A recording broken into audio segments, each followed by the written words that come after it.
That track is slamming. Tell me that is not a good track. I dare you. I love it. Dear Sunshine. I love it.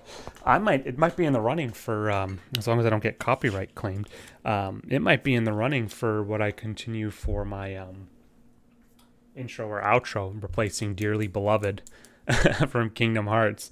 So we'll see what happens with that. But welcome back, everyone. It is another Doki Doki Literature Club Plus stream, excuse me, with your friend HM Rising over on Twitch, twitch.tv/HM Rising, and YouTube.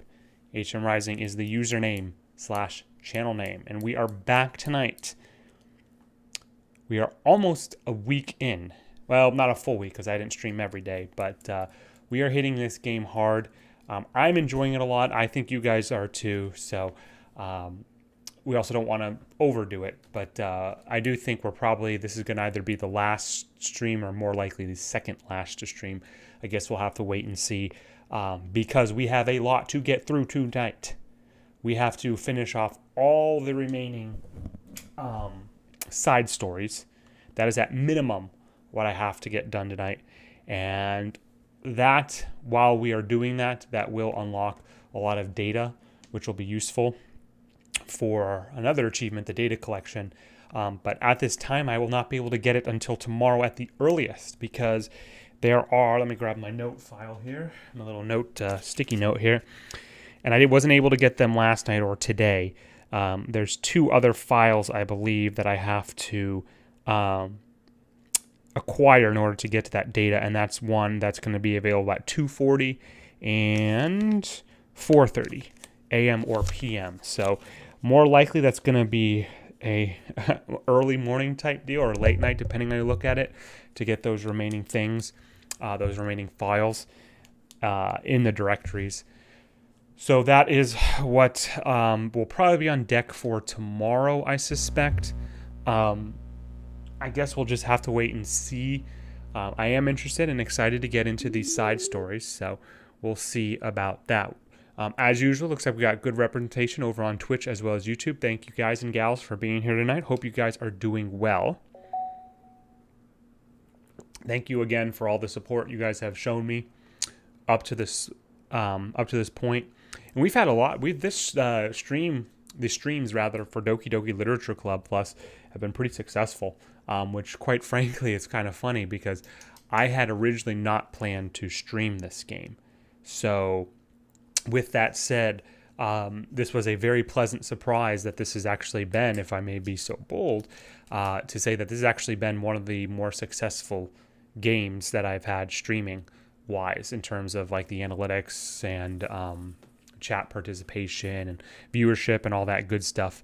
So cheers to you guys, really, and to you guys, because I would have played the game regardless, but the fact that you all are here and contributing as well as talking in the chat and stuff is awesome. Nobot11 says, "What's up, sirloin?" I like that, actually. I like being sirloin. I can deal with that. I'm doing well. How are you doing tonight, Nobot? Thank you so much. Welcome on the stream. When are you streaming, by the way? You haven't streamed in a long time, I think, right? So as I was saying, yeah, so we got a lot to get through. We need to get through the side stories at a minimum. At a minimum. I also have my second my second sticky note here, post-it note, of basically the things I actually have to work towards. There's about just about a little bit over a dozen of them. Half of those, or roughly half of those, are going to come from farming the various secrets, which I may and probably will do off stream. I don't know for a fact, but we'll see how that turns out. I'm going to make a quick audio adjustment, and I will be back in just less than 30, so stand by.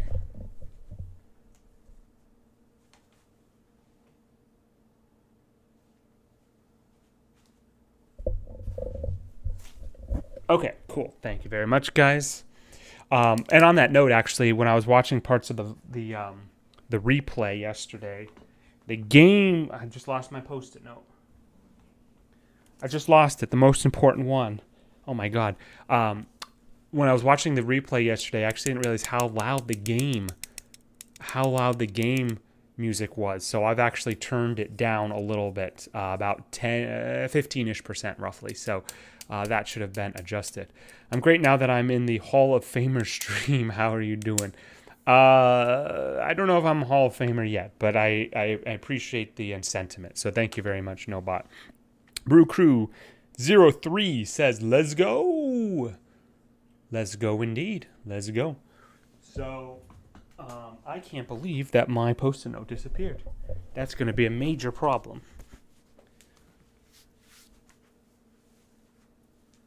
And I don't know where it would have disappeared to be honest with you guys. That's crazy.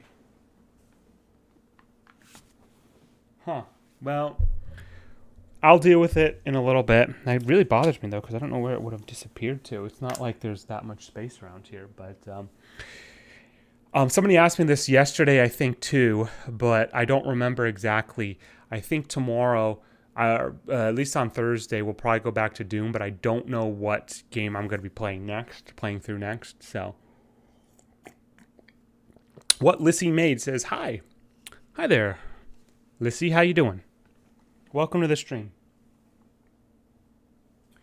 All right, so enough talking. Done enough of that. That's not why you guys are mostly here. You guys are mostly here to hear me talk about other things. So let's go ahead. I'm going to do a quick check on my data. I'm at 77. I don't think that's changed since yesterday. We need to get into these side stories. We need to get balance, reflection, self-love, and whatever the fourth one is. I don't remember what it's called. I guess we'll have to figure that out as we... Oh my God, here's my sticky note. It was it was on my my rear end there. Okay, so that's what we got going on for today. We love to hear you talk. I feel like I'll take it. Thank you very much. So I like doing this for content. It's also just for me to also have later, and for you guys as well. If you ever guys want to go back and check out any of these stories, that is what we have. So we will get started here in just a moment. Again, just a quick recap. So we're going to go through, at minimum, finish the side stories today, and potentially how quickly or how long that takes. We may have to reserve the finishing up, cleanup for tomorrow for this game, but it'll probably be done tomorrow for sure.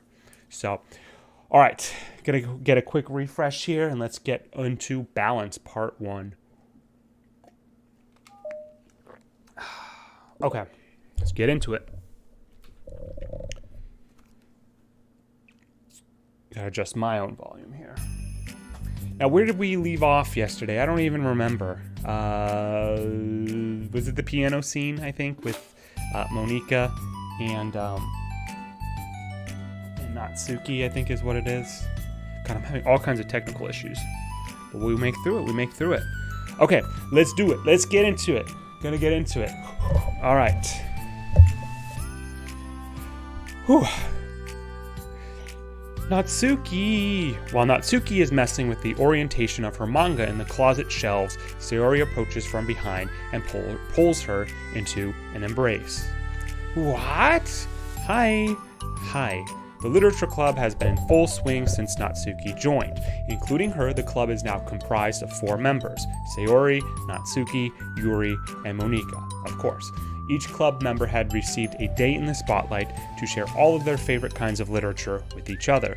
Natsuki was first and shared her passion for manga. Then Sayori shared her love for poetry, as well as how she goes about writing it herself. Monika, who has multiple literary interests, decided to focus her day on short stories. And finally, Yuri managed to demonstrate her obsession with fantasy with a little help and encouragement from Sayori. After the week was spent on their presentations, Monika decided to give the club members this next week to freely explore each other's literary interest.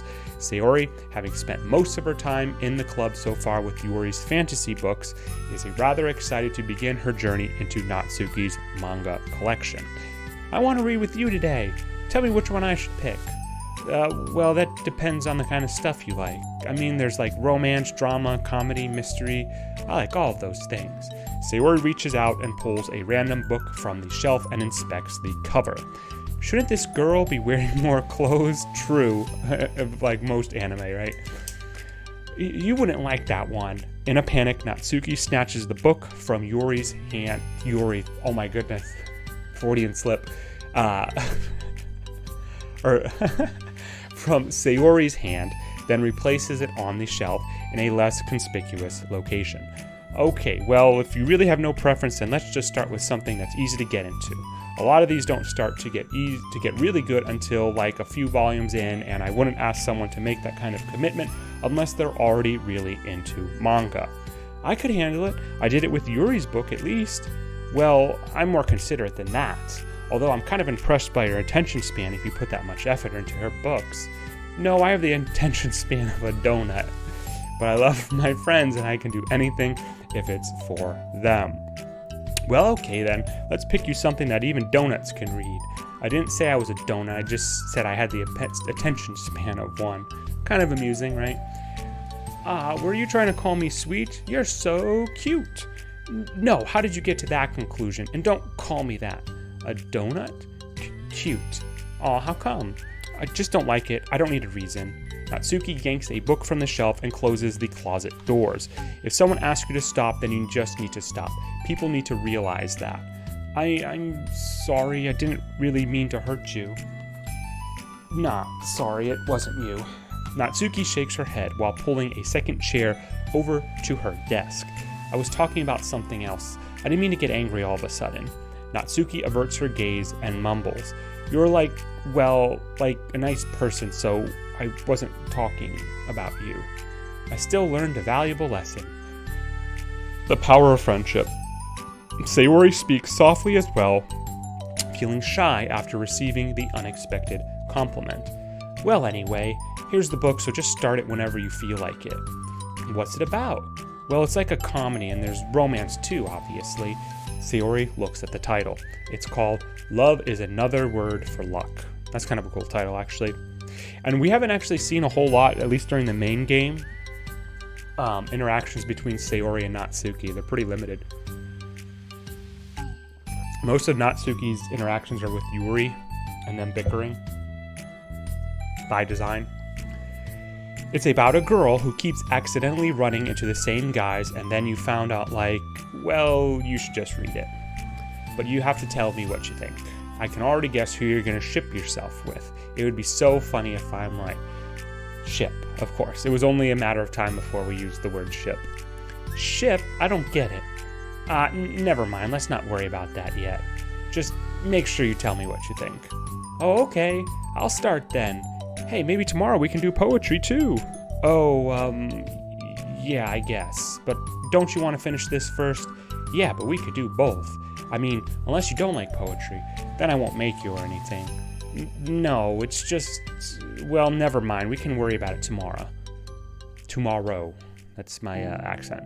After the club meeting ends and Natsuki and Yuri leave, Monika strikes up a conversation with Sayori. I see you got Natsuki to share some of her manga with you. I really want to become better friends with her. She's so enthusiastic and expressive. If I could just listen to her talk, she's so... I'm not sure if she meant I can't say that to her, if I just can't say it at all. Say what? Nothing. I am a woman of respect. But Natsuki is a woman of cute. Oh, I said it. What's so bad about that? I don't know. But there's like one thing I'm kind of worried about. Sometimes I'm afraid that Natsuki actually doesn't really like me very much. Oh, that's ridiculous. How come you feel that way? How do you like this game, HM Rising? So this is definitely a little bit more different than what I normally stream. It's kind of in my wheelhouse of games that I sort of play. I don't play a whole lot of... Actually, I don't play like any dating sims. At least not for like almost 20 years. But in terms of... And I'll go into more depth when I actually do my review for this game. I like it. Is the short way of answering. This is again something more different than I normally do, but I've been enjoying it, and you guys there in the audience have actually been liking it too. You guys have been really a lot of viewership, and you guys have been talking too. So I like it. Is basically what I'm getting to.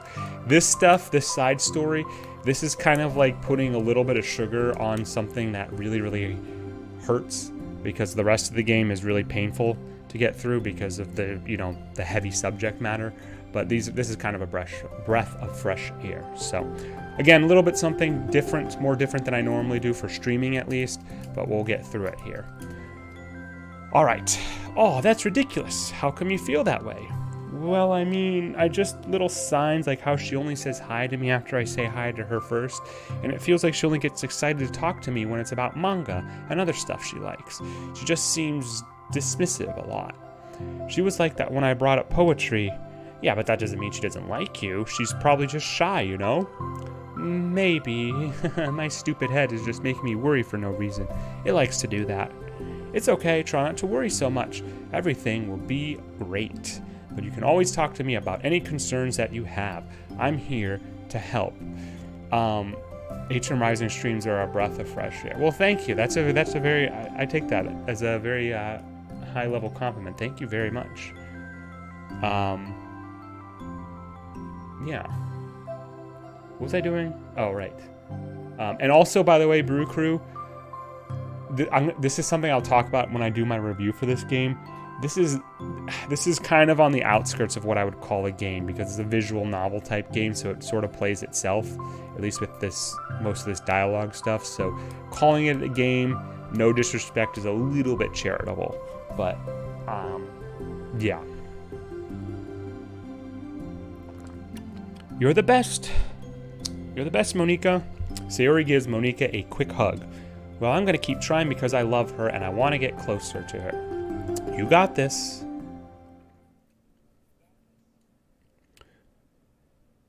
So, Juan, my friend, how are you doing? Hey there, how are things going? Things are going well. Thank you. You are so awesome. You've been here multiple times. Welcome back. We just started the. I'm doing well. Thank you for asking. How are you? I just started the side stories for this. Not too long into it. Really haven't missed much. If you need a replay, like the VOD or whatever, you can. Basically, Sayori and Natsuki are just sort of talking about which mangas and stuff they like. For sure, it looks like interesting though, in a good way. Quote, in parentheses, in a good way. Love it. After the next club meeting starts, Sayori is the last one in, as usual. Trotting into the room, she sees Natsuki sitting alone by the closet, reading what must be manga. Without hesitation, Sayori pulls up a chair and plops herself down right next to Natsuki. Hello there. Hi. What you reading? Can I read it with you? Natsuki pulls the book away from Sayori. You can't just start in the middle. There are spoilers. Besides, what about the one I gave you yesterday? Sorry, I was just curious. Well, anyway, I've been waiting forever for this volume to come out, and it just came out yesterday, so... Oh, that's exciting. Well, I'll let you read it then. Can I sit next to you, though? Sure. Sayori plops herself down next to Natsuki, then pulls out a blank sheet of paper. Natsuki reads in silence, save for the periodic flutter of a page being released from beneath her thumb. I'm also doing fine, thanks for asking. Good to know I haven't missed much. Yeah, honestly, the beginning of most of these are a little bit, of the part ones at least, are a little bit filler and kind of recap the previous one. So yeah, nothing's really happened. But again, welcome back, Juan. You're awesome. From Sayori's side, only the light tapping noises of her pen, meaning the paper, can be heard. Time passes. Sayori's paper is filled with scribbles and the margins are lined with stick figures. Natsuki lets out a deep sigh and closes her book. Did you finish? No, but it's a good stopping point. My head is swimming. I need a break. Natsuki stretches her arms. Aren't you bored? No, I was writing. Oh, I saw the stick figures and thought you were just bored. I just draw those when I'm thinking or waiting for inspiration. I made friends with them all. This one is sad because she thinks the night sky is pretty, but she can't look up at the stars in public without everyone thinking she's a weirdo. And this one has problems with his back, but the doctors can't figure out what's wrong with him. She's got a good imagination, we'll give her that. What the heck? You're the weirdo. Want to read the poem I'm working on? Sure, I guess. Sayori slides the paper over to Natsuki. As Natsuki reads through the poem, she furrows her eyebrows. She slides the paper back over to Sayori. Don't you ever feel weird just sharing all of your thoughts and feelings like that? I mean, your poems are like really emotional. Is that bad? Well, no, it's just an observation. I think people can get closer to each other if they find ways of expressing their feelings. Well, Natsuki begins to protest, but she can't find a good way of putting her thoughts into words. Doesn't that depend more on the kinds of friends you have? I don't know. To each their own, but I've never met anyone I'd feel comfortable sharing my poems with. Not that it's you, just how I am. So, you write poems? You never told me that. I just thought you wrote other stuff. Yeah, that too, but you should, would you ever want to share? Like I said, I don't do that. But can we talk about something else? I'm sorry. It's not your fault. It just makes me uncomfortable. I can't help it. Still, I'm sorry. It's fine. Daijoubu. Well, let's move on to something that makes both of us happy. I should continue the book you gave me since I didn't get very far yet. Sure. Probably one more scene and then this one's going to be over. Over the next few days, Sayori begins each club meeting by approaching Natsuki with unwavering enthusiasm. It's Natsuki! Natsuki!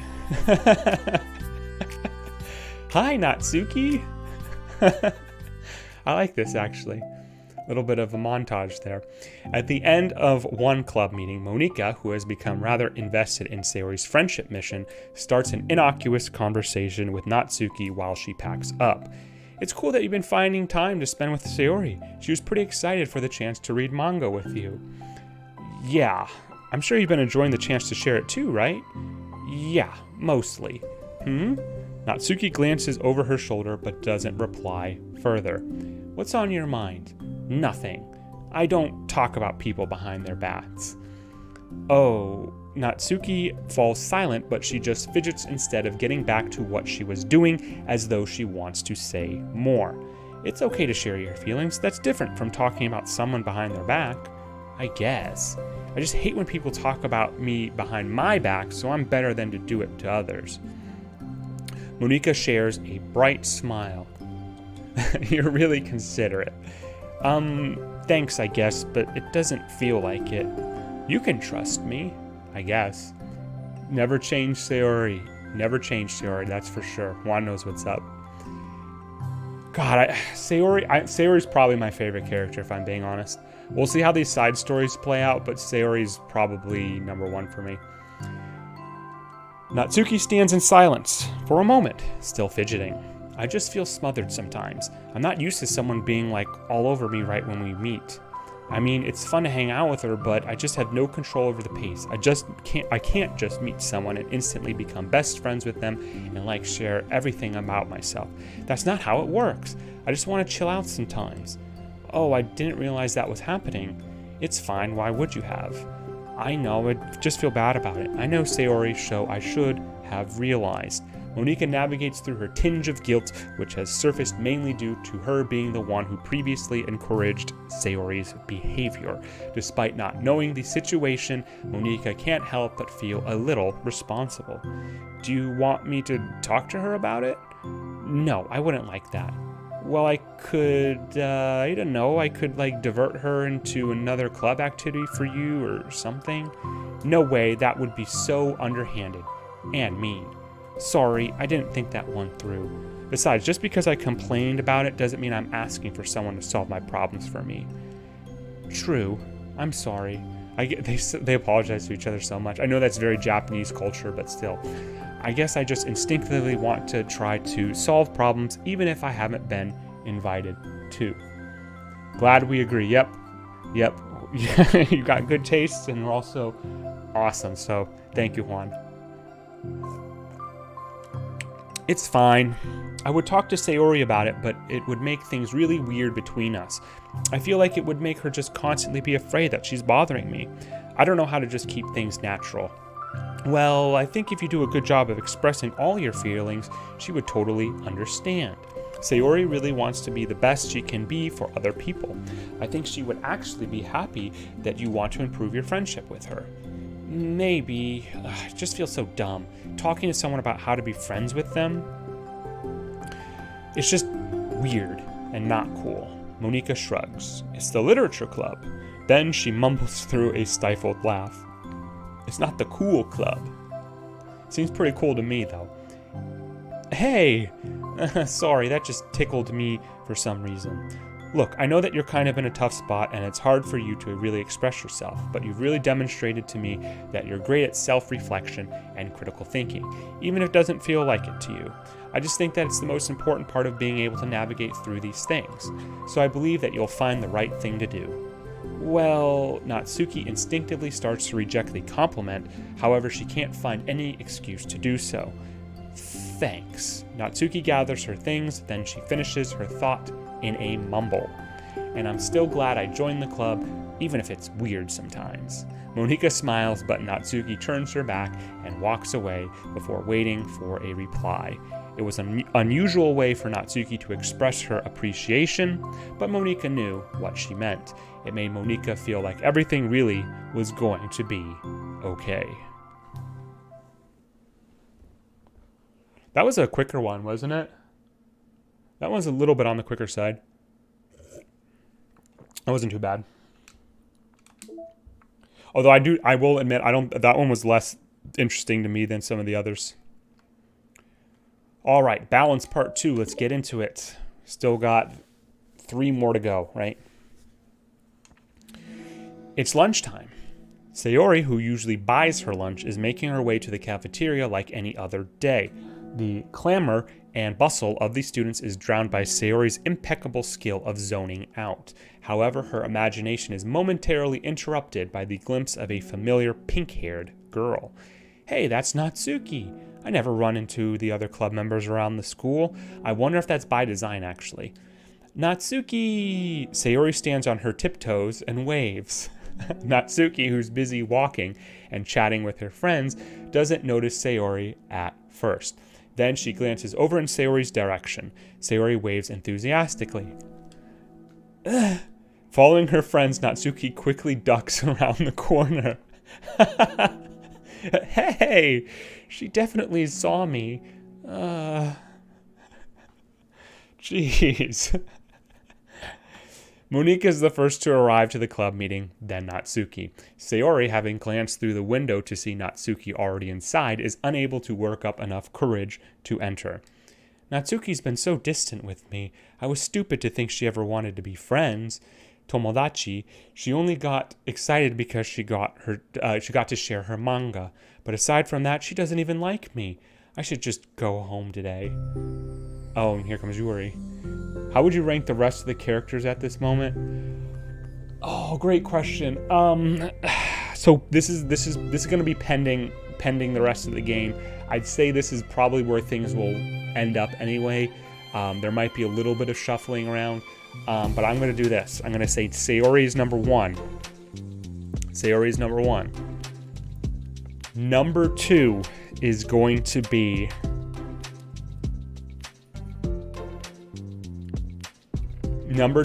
probably going to be Yuri. It's close and it could change, but I'll put Yuri at number 2. I'll put number 3. 3 is gonna probably be Natsuki, and I'm actually gonna put Monika at number 4. There's a little bit of shakeup between 2, 3, and 4. I mean, there's only 6 ways that could potentially 6 different, because it'd be 3 times 2 times 1, right? There's only other 3 ways or 6 ways that the order could matter in that respect. I'm ranking Monika on bottom just because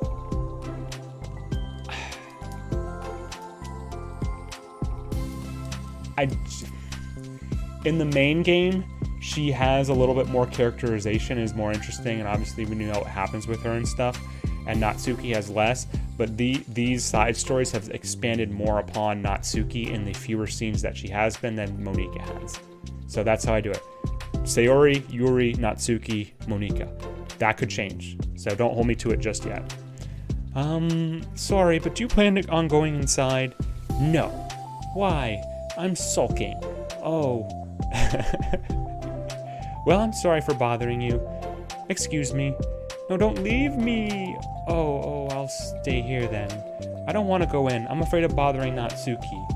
I saw her at lunch today, so I waved and called out to her, but instead of saying hi, she just ran away from me. Really? Not bad. Hey! Sorry, I'm sorry. That was a joke. It just sounded like something stupid that I would do from anxiety. From anxiety? Well, I just don't like attention being drawn to myself. Oh, well, that makes sense based on the person you are. But Natsuki isn't shy like that at all. Not necessarily true. I thought we were friends, but it feels like every day she's just trying to distance herself more instead of get closer. That's kind of an awkward sentence there. Trying to distance herself more instead of get closer. Getting closer. It makes me feel like she was only spending time with me during the club because I was reading manga, but she doesn't actually want to be friends with me. Well, I feel like I'm missing a lot of context here. Was she in the middle of anything when you approached her? No, she was just walking with her friends. With her friends. Yuri pauses for a moment. How do I put this? Sayori, you're very fond of your friends, right? You always want to be spending time with them. Of course, I don't think there's anything more important to me. I mean, the best parts of my day are always with my friends. Besides that, I really hate being alone, so... You hate being alone? Sayori nods. We're very different people. I cherish my time alone. I wouldn't trade it for anything. So I think, well, if I was trying to have alone time and it was being threatened with an interruption, then it just would not make me very happy. Yeah, but that doesn't have to do with Natsuki. She was already with her friends, not trying to be alone or anything. No, I think it's similar. It's, well, we're all friends in the club, but we have our own lives outside of the club as well. Do they, though? This is a game, after all. If you think about it, making new friends isn't some casual occurrence that happens on a daily basis. A friendship is an invitation to intertwine your lives together, but the capacity at which each person is ready to do that might be different. There are friends who just like to have fun together, and others who talk every day and share every detail of their lives with each other. I think when establishing a friendship, it's important to consider the comfort level of the other person.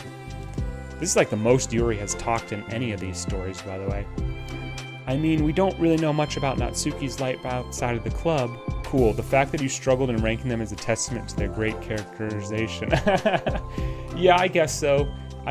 Yeah, I mean, they're all very cool in their own ways, for sure. And like I said, I think I said this on the last stream, maybe the one before it, but like, I think when you play through this game, like, there's little bits of each of the characters in all of us, right? And I think it kind of, I don't want to say like downplay their actual individual characters as they're designed or were developed, we'll say. But like, I feel like at a very rudimentary level, like they all sort of represent different feelings that we go throughout our lives or whatever. So I can relate to all of them for different reasons, right? So that's the long way, roundabout way of saying yes. I agree. Great characterization. It could be that she simply needs to make friends at her own pace rather than jump headfirst into a new commitment. But that means I was really bothering her? I just wanted to be good friends with her, so I treated her like one. Was I actually hurting her? I don't know. I'm sorry. My insight was really only based on what I understand about my own needs, and Natsuki and I are completely different, so why was I so selfish? They're always blaming each other, themselves for being selfish.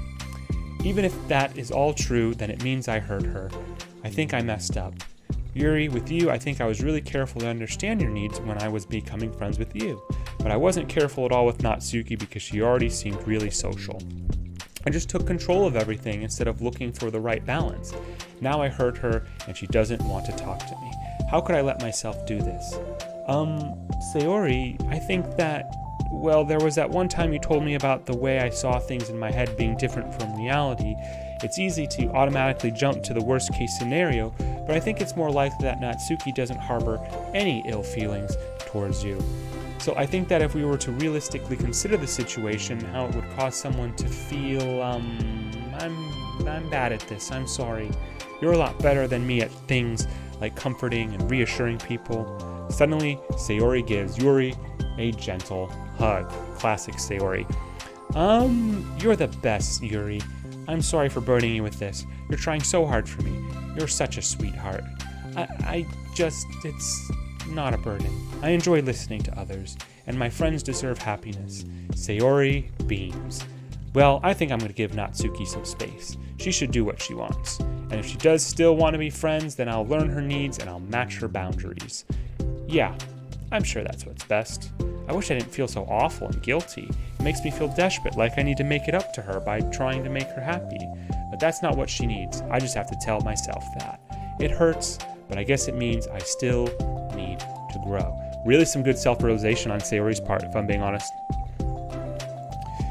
I really want to grow as a person. If it's to be better for my friends, I want that. That's very mature of you, Sayori. Hey, I'm mature. Sayori hops up and down on her toes. So does that mean you'll be going home after all? Sayori shakes her head. I need to be here to show her that I respect her space. I'll just spend the club by myself today. Yuri nods in understanding. You can go in first. Okay. You're blocking the door. Oh, Sayori steps aside. By the way, before Yuri enters the clubroom, Sayori interjects. You said that you and Natsuki are completely different, but I don't really think that's true. I think that you're actually really similar in a lot of ways. I agree with that, actually. And everybody's heard the whole thing, like opposites attract and everything. Not to say Natsuki and Yuri are the same character, because they are definitely not. But I think in the ways that sort of matter, quote unquote, they're actually, Yuri and Natsuki are very, very similar, which causes a lot of problems in their communication with one another. Yuri smiles and shakes her head. Sayori, that's absurd. You're very silly sometimes. Yuri turns and enters the club room. After a moment, Sayori follows. Is that it? Should be maybe one more. Usually there's like 3 subparts I've noticed. The club room is quiet. Honestly, these side stories are making me think about reevaluating my rankings. How so? How so? Let me know, Juan, because I am curious. Because you did Sayori, Yuri, Monika, Natsuki. Was that right? I'm pretty sure I remember Sayori was 1 for you, and Natsuki was 4 for you. I don't remember 2 and 3. But let me know what it is and why, because I am very curious. When Sayori walks in, Natsuki glances in her direction. Sayori smiles and gives Natsuki a quick wave before sitting down across the room. Yuri's face is already buried in a book. Sayori decides it's best to continue the manga she was reading, so she pulls it out. However, it looks like Natsuki isn't reading today. She has a sheet of paper in front of her and is tapping a pen against her desk, staring at it, writing poetry. Now she's kind of giving a little bit over to Sayori, right? Ooh, are we writing today? Monika speaks in a quiet voice, unwilling to disturb the peace of the club room. She kneels down at Natsuki's desk. Hey! Natsuki pulls the sheet closer to her and covers it with her arms. Sorry, I didn't mean to peek. Whatever. I just wanted to see how everything was going. It's fine. Natsuki replies dismissively. She glances over at Sayori, who is focused on her manga. Monika follows Natsuki's gaze. I think she's mad at me. How come? I'm busy right now. Ask me later. Monika falls silent. Natsuki looks back down at her paper. She inches her hand away from the top margin, allowing Monika to see. It says, to Sayori. Oh, that's nice. That's nice. Understanding, Monika smiles. She places a hand on Natsuki's shoulder and whispers softly, I'm proud of you. Natsuki looks away but makes no motion to remove Monika's hand. Monika gives Natsuki's shoulder a quick squeeze I can't squeeze my own shoulder, before standing back up and pulling away. The end of the club meeting passes. Yuri has already departed. So has Monika, after checking on Sayori and Natsuki to ensure they wouldn't stay too late. Sayori was determined to finish her manga volume before heading out, since the end was approaching. However, with Natsuki also staying late for an unknown reason, a silent tension hangs in the air. After finishing the volume, Sayori brings it to the closet to put it away. She slides it back onto the shelf while Natsuki watches. Then Natsuki gets up and pulls it back out in order to return it to its proper location. Sorry, I didn't know where it's supposed to go. It's fine. The two fall silent again, avoiding eye contact. They both look like they're about to say something, but neither can break the silence. A moment passes. Well, I'll be on my way. See you tomorrow. Sayori turns away to hide her pained expression, then walks away from the closet. If there was any proof Natsuki no longer wanted to be friends, this was it. My original rankings were Sayori, Monika, Yuri, and Natsuki. Okay, so I missed the 2 and 3. Though Sayori's still on the top, I'm feeling more conflicted about the other 3. Okay, do we have like a big shakeup? Do we have like Natsuki flying to number 2? How are we going? Like what's going on? I think you and I think similarly, Juan, to be honest with you, in terms of the characters we like in this game. So I am curious though what you're thinking, because real quick, like when I did before any of the side story stuff, like through the first blind playthrough we'll call it, like for me it was like Yuri, Sayori, Monika, Natsuki. So it was kind of a little bit of a shakeup. So, and then the side stories and all the alternative stuff during the main game, switch that around. Defeated, Sayori carries herself out of the club room. Once in the hallway, Sayori takes a deep breath and hits her palms against her cheeks to clear her head a little. Suddenly, Natsuki's stammering voice calls from behind. Natsuki? Startled, Sayori turns back around to face Natsuki. Ooh, another CG thing. Natsuki fidgets and anxiously continues with a shaking voice. I have a lot of things to say. Me too, but you go first. Natsuki bites her lip and can't stay still. Well, first of all, she cuts herself short, struggling to continue. Trying to force the words out, she stamps her foot and hops up and down a little. I'm sorry for the thing I did at lunch, and I'm sorry for just being kind of mean lately. It's really hard for me to I'm not good with things that make me uncomfortable, especially when it comes to like feelings and stuff. So, face burning. I like that. Face burning. Natsuki clams up again. Instead of continuing, she simply holds up a sheet of paper for Sayori to take. Oh, cool. A new poem, actually. These have been actually pretty few in the side stories. Okay. The best place in the world. I love my bedroom. It's full of bright colors and soft things. The sunlight shines in and makes everything sparkle. It's the best place in the world. It has all my treasures, all my books, my collections, my memories. All of my dreams were born in this room. It's the best place in the world. It has all my secrets, all my failures, my fears, my feelings. Sometimes it feels so fragile that the door will break at the slightest touch, but it's still the best place in the world. But when someone knocks, I get scared. I brace my arms against the loose hinges. Please don't break. Don't come in. I'm not ready. It's my best place in the world. The knocking won't stop. I block the door with furniture.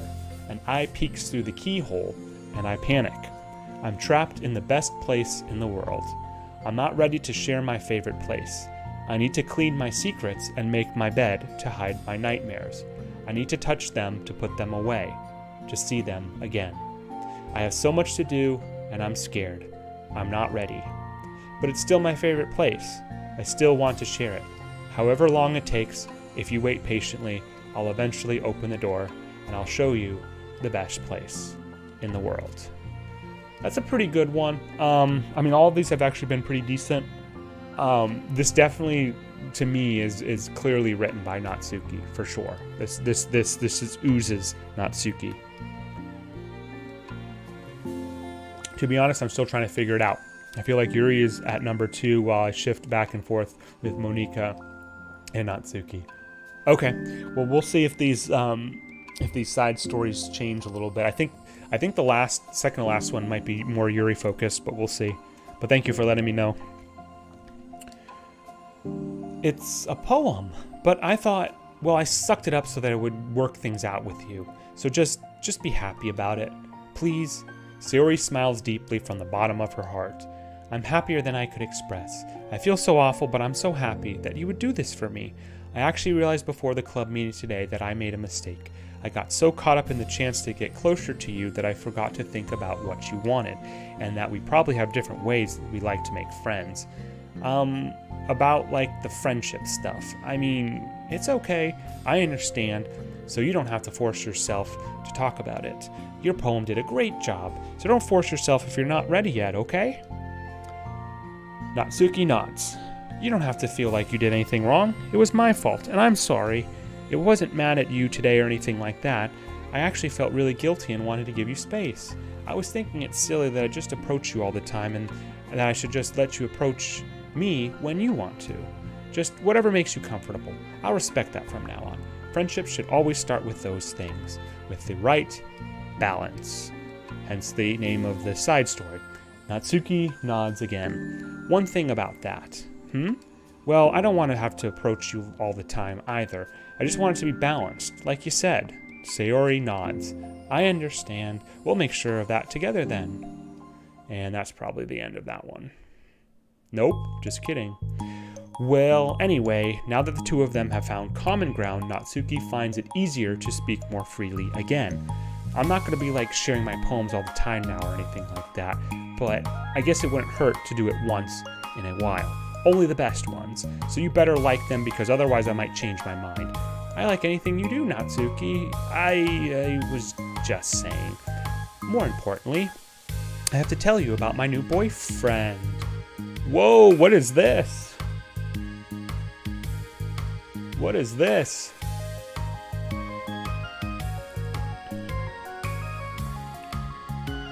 I have to tell you about my new boyfriend. Huh? Oh, from the manga. Oh, right, because of the shipping, right? Wait, I need to guess who it is. Her husbando. Not waifu, her husbando. You definitely won't be able to guess. The two walk down the hallway together. Oh my god, we have so much to talk about. Darn, I should have told you to save the last 2 chapters so I could see your reaction to the big reveal. Aw, you wanted to enjoy it with me. That's so cute. Oh, shush. That was decent. That wasn't too bad. I did think that one was a little bit weaker than the others, but that wasn't too bad. I got mail. Awesome. Cool. All right, let's knock out some of these things because I hate having notifications. I think the new one was just a little bit, maybe. Okay, let's check our pictures. This thing is filling up quickly, though, which is good. Got that. Got that. What is she taking a selfie? That's funny. There's that poem. Okay. How did I get... What is this? Acquire all of Natsuki's other poems. Oh, because of the one I just got. Let me read this. I named my pen The Expression Express. My feelings aboard with a ticket to you. No room for stammers, no lies. No extra stops, no compromise. Stations screaming by. Attendants saying hi. One ticket to you, please and thank you. Take a headphone and doze. No bumps in the rails, just thumps in my heart, and loops in my letters, and clouds in the sky, and dreams in your eyes. Hey, wake up, the train has arrived. Expression Express, destination you. Choo-choo. I mean, again, that's just Natsuki. I mean, that's just how it goes, right? I'm not particularly impressed with it because that's just not my style, but that's not to downplay it. I think that's fine. All right, so the big mail. All right, here we go again. Once again, we are going back in time. It is now on December 4th, 2019, from Paula Miner again, regarding ethics. Again, once more, it's that 12:06 a.m. timestamp. Again, regarding ethics. Simply put, it's not our job to arbitrarily decide upon some code of ethics just because we're the first ones to do this, to our knowledge. That's the government's job to figure it out, long after we've made enough headway for it to no longer apply to us. It's fundamentally flawed to apply ethical reasoning to this anyway, because humanity's code of ethics is based upon nothing more than our knowledge and understanding of life forms similar to ourselves. We don't have ethics for killing bacteria or plants, only for the creatures that we can convincingly project our emotions onto. The humans, referring to the girls, I presume, in our virtual machines operate completely differently from us on a fundamental level. Do they, though? And therefore should not be taken any more seriously than a machine that's programmed to print, I feel sad. We're engineers, not philosophers. Paula Miner, project manager. Well, you're not an engineer. You're a PM. You're not an engineer. You're a PM. So let's, Paula, slow your roll a little bit there. But I mean, this to me, the way this is just written is just kind of to get you to. It's kind of like the tongue-in-cheek thing, where it's like probably from the developers or developer saying basically like.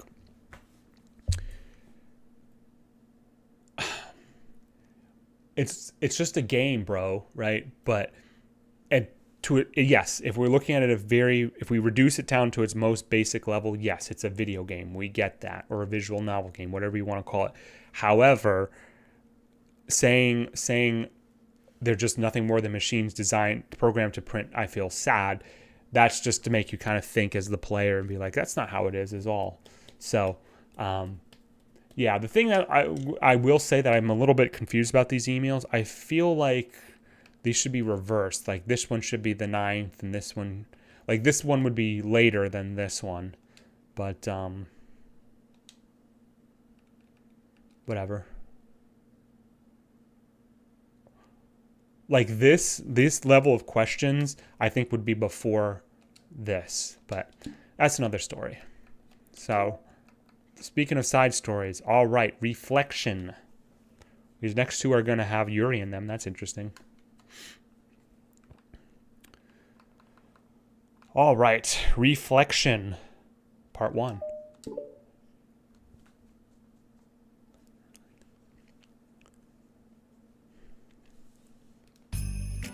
Am I bothering you? No. Okay, just checking. It's hard to tell since you always look so into when you're reading. It makes me scared to interrupt. Well, it's within my expressed expectations to be interrupted when I read here. It's mainly when I'm by myself that I don't like it. That makes sense. I guess if you're here in the first place, then you're more than ready to socialize, even if it takes a little bit of prodding. It's not so bad to be social if I let others do the work, so it can be healthy to put myself in a social environment every now and then. Yeah, so Yuri's basically talking about like exposure theory or therapy, right? Like, just to gradually be introduced to something is usually a pretty effective strategy for most things. Probably certainly for social situations, but just almost anything in general. It's mostly difficult when I don't know anyone, or there are too many people, or everyone is being too silly for me to keep up with. Yuri glances across the room at Sayori and Natsuki. Sayori has her head cocked back and her mouth open, trying to catch pieces of a cookie that Natsuki is lobbing into the air, but the pieces keep bouncing off of her face and hitting the floor. Of course. Maybe I should say something. No need, they just ran out of cookie. What a waste. Of course those two knuckleheads would be doing that. They've really become good friends, haven't they? I'm happy. Sayori seems particularly good at making that happen, but the two of them are both on the energetic side, so I suppose it works out well. Yeah, come to think of it, you and I haven't had many chances to talk on one-on-one yet, have we? Though that may be partially my fault, since I'm supposed to be the one engaging club members. Not at all. I've probably formed a habit of drawing minimal attention to myself. The responsibility is equally on me, at least to display some openness to engage. Well, what about during the times like lunch? Do you meet up with other friends? I just read. Oh, but I like it that way. It feels nice to be carried off again after a morning of classes. Do you always read fantasy? Oh, not always. I suppose it's all I've read recently, but only because I'm in the middle of this series. There are still 2 more books after this one. I guess those long books suit you well since you spend so much time reading. Well, fantasy may be my favorite, but after that I'm more or less indiscriminate to genres. I'll read anything with depth and maturity. Oh yeah? Even like romance? Well, there are a lot of books that have elements of romance in them. Oh, come on, Yuri, you know what I mean. Monika lowers her voice. It's a guilty pleasure of mine, so I won't tell anyone if you do it too. Maybe more when I was in middle school. I mean, I was really lonely and people were mean to me a lot. So it kind of felt like, please don't make me think about the past. Sorry, I just got super curious. You know, we should totally pick out a romance novel to read. That would be so much fun. It would be, actually. I agree. Absolutely not. Really? Even if it was just between us? Try asking someone who has no shame, like Natsuki. Ouch. Sorry, I didn't mean that. Well, I guess it was my fault for pressing you. I'm like that for things in my past, too. You know, things I feel too embarrassed to re-experience. There's nothing wrong with growing out of things. It happens to everyone. For instance, Natsuki's interest in manga reminds me quite a bit of how intense I used to be about my own interests. It makes me think that she'll likely grow out of it too. Hey, were you talking about me? No, we were just talking about how our interests have changed over the years. When did you get into manga, Natsuki? Like a couple years ago, I guess. I was already sort of into it before that, but I wasn't really going hard until then. Oh yeah? What was it that inspired you to get more into it? I don't know. I guess, let me think. It was after I discovered a series that I really liked. Yeah, I was just like really fed up with a lot of things and I got super into this one series that I really related to. I guess I had an edgy phase where I just hated everyone around me and wanted to be by myself. Me with Evangelion, actually. Many years ago. Hey, kind of like Yuri. Monika. Sorry, that's completely wrong, so it's still cool that you both really found your thing. They're almost like opposites, but it sounds like they helped you through a lot of hard times. You know it. Wow, what the heck? Is that book even bigger than the last one you were reading? It's technically slightly longer, but not by very much. How high do you think it would go if you stacked up the whole series? Natsuki estimates by holding her hand high above her head, sizing up an imaginary stack. I should get one of those mangas that's like 50 volumes long so that I can say I've read more than you. Not that I have the money for that. Please, that would hardly count when your books only have a few words per page. I know, I was only joking. I could never actually read books like yours. It's too boring for me. Yuri shoots a glare at Natsuki. Is this on the Switch or the Xbox? I'm playing this on the Xbox One. digitally. I actually did purchase the Switch hard copy, which is still in the shrink wrap. I haven't opened it. It's also on PlayStation. And the original was for PC. I don't remember if... I assume Plus is also on the Windows and PC. I don't know that for a fact, though. Guess you must really like Evangelion. Oh man, I'll try to keep it short here. So Evangelion, I have and still am a Gundam guy, if it wasn't obvious. Hence my namesake, right? So I've always been a Gundam guy, and you have to remember, like in the late 90s, early 2000s, there was always, are you a Gundam fan or are you an Eva fan, right? And so I was a Gundam fan, and so, you know, being at that age and kind of just that culture, right, you were one or the other, right? So at the time I didn't like Eva. As, you know, I grew up and realized that you don't have, it's not dyadic, it's not like you have to like one and dislike the other. Eva sort of resonated a little bit more with me. Someone once told me, or I've once read actually, it was a pejorative, but it did make sense, that Gundam is kind of like the Transformers of Japan, which honestly, in my age and having seen most of the series, actually pretty much all of the series except for some of the newer stuff, is very true. Whereas Eva was definitely like a thing, like kind of a standalone thing that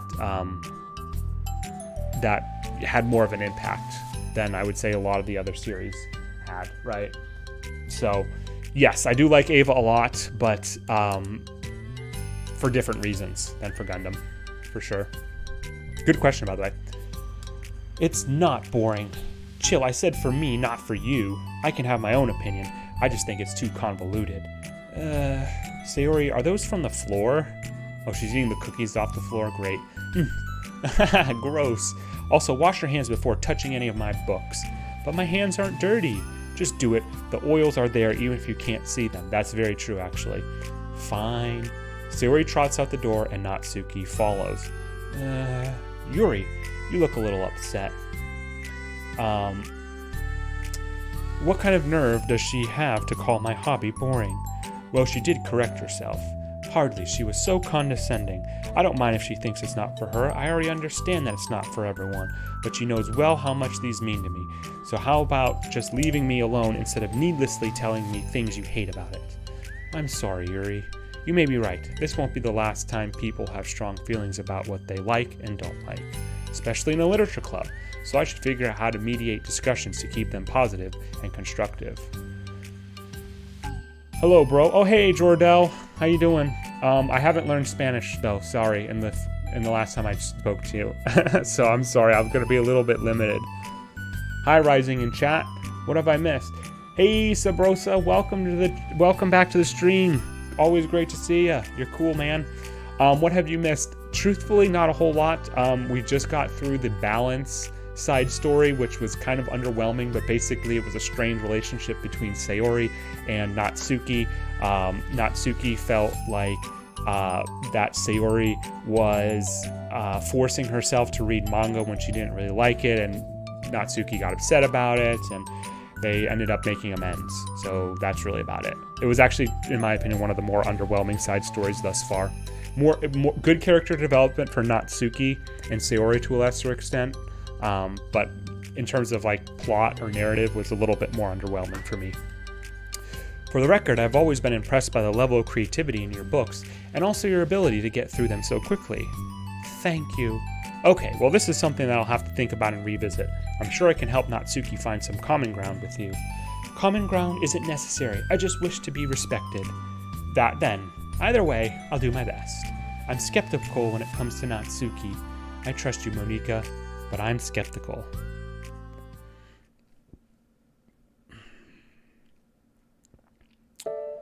Okay, everyone. Oh, that's what her catchphrase is, isn't it? Okay, everyone. That's what it is. Okay, everyone.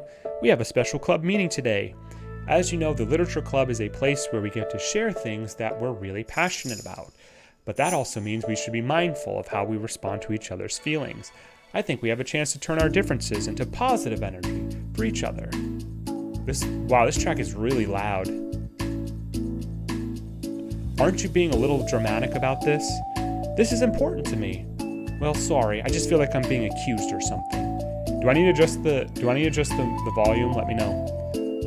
No, I'm not accusing anyone of anything. I'm sorry if I came off that way. But our conversation yesterday made me reflect on the power of language and the power of friendship. And I thought it would be a good topic for the literature club. Don't you think? I'm sure we're going to have differences in opinion a lot, so I need to make sure we're prepared to keep a positive atmosphere in the club. If you say so. Sure. The cool thing about language is that it gives us a lot of different ways to express the same idea or emotion. We have a lot of control over how we want the other person to feel when receiving our thought. This goes for poetry, narratives, casual conversations, basically everything. Anything. For example, maybe just a little. All right, let me know should I turn it down? Let me know. I don't know how long the scene's going to be though. I'll speak maybe a little louder. How's that? Sayori, what's your favorite food? I have them organized by category. Should I start with snacks or do you mean full meals? Should I include breakfast?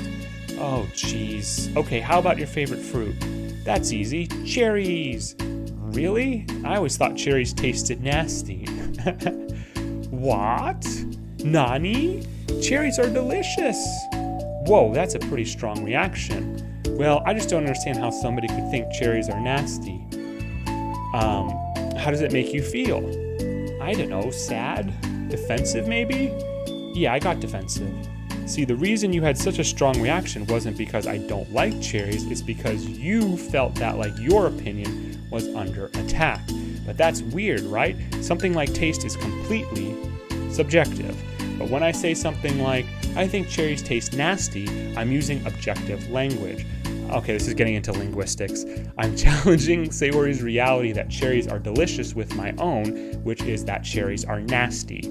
Wait, hold on. How is that objective when you just said that it was only your own opinion? It has to do with the way our brains interpret the words. You're talking about the reality of the cherries, not your feelings about them. Very true. You control the language, you control the thought. That's just straight fact. Like Sayori, let's rewind for a second and pretend I didn't tell you that I think cherries are nasty. Good. So what if instead of that I said like, I've tried cherries and they're not for me? Monica has this conversation in one of her monologues in Act 3, I think it is, or was it Act 4? Act 3. It's not the kind of flavor I enjoy. Well, that's fine, as long as you don't call them nasty. Nasty is a nasty word. Okay, so cherries was kind of a weird example, but I think gets the point across. This time around, instead of talking about the cherries, I just talked about my feelings and Sayori didn't get defensive. So instead of clashing with each other, it's like we received an invitation to talk about our differences. Yuri, you don't need to take notes. I'm not going to quiz you or something. I know that. I was just, sorry, I didn't mean to call you out. You can do whatever you'd like. But does anyone have any thoughts so far? Yeah, I just feel like I shouldn't have to put all my language through a filter just to protect someone's feelings. Well, you don't have to. The choice is yours on how you want to come across to other people. I'm only suggesting it as a tool to help you turn your differences into a positive experience rather than an argument. Right, Sayori? Whatever you say, cherry hater. Oh, come on. Sayori, I actually like cherries. I was just saying that to help demonstrate. What the heck? What the heck? I've been duped. I'm sorry, Sayori. I'll make it up to you later.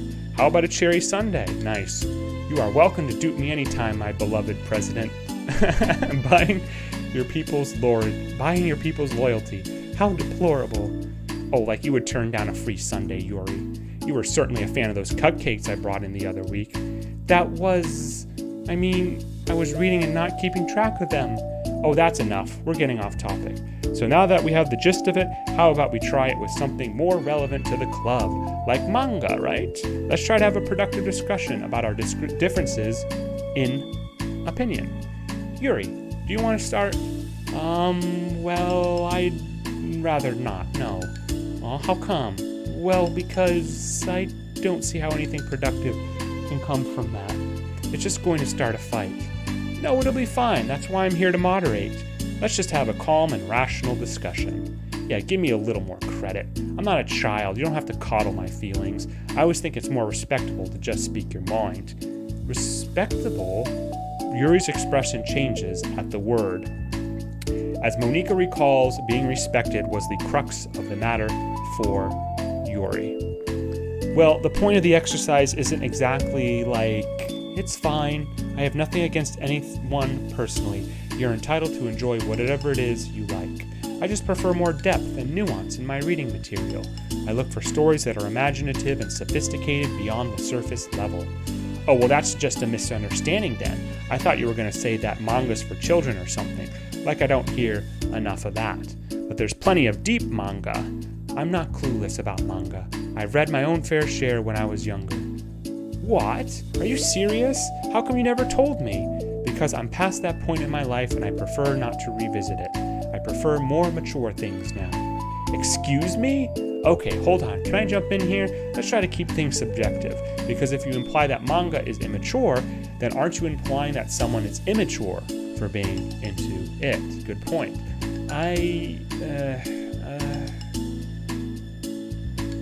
Well, maybe it's immature to judge people for having different tastes than you. Natsuki, nobody's immature. I've read Natsuki's manga and Yuri's fantasy, and I love them both in their own way. Okay, it's great that you like it, but I still find it boring. This dialogue has been really fun. Yeah, the dialogue has been good in my opinion, thank you. But I'd say that the story itself is a little weak. This dialogue's good, but the story's weak thus far for this one. Boring isn't subjective.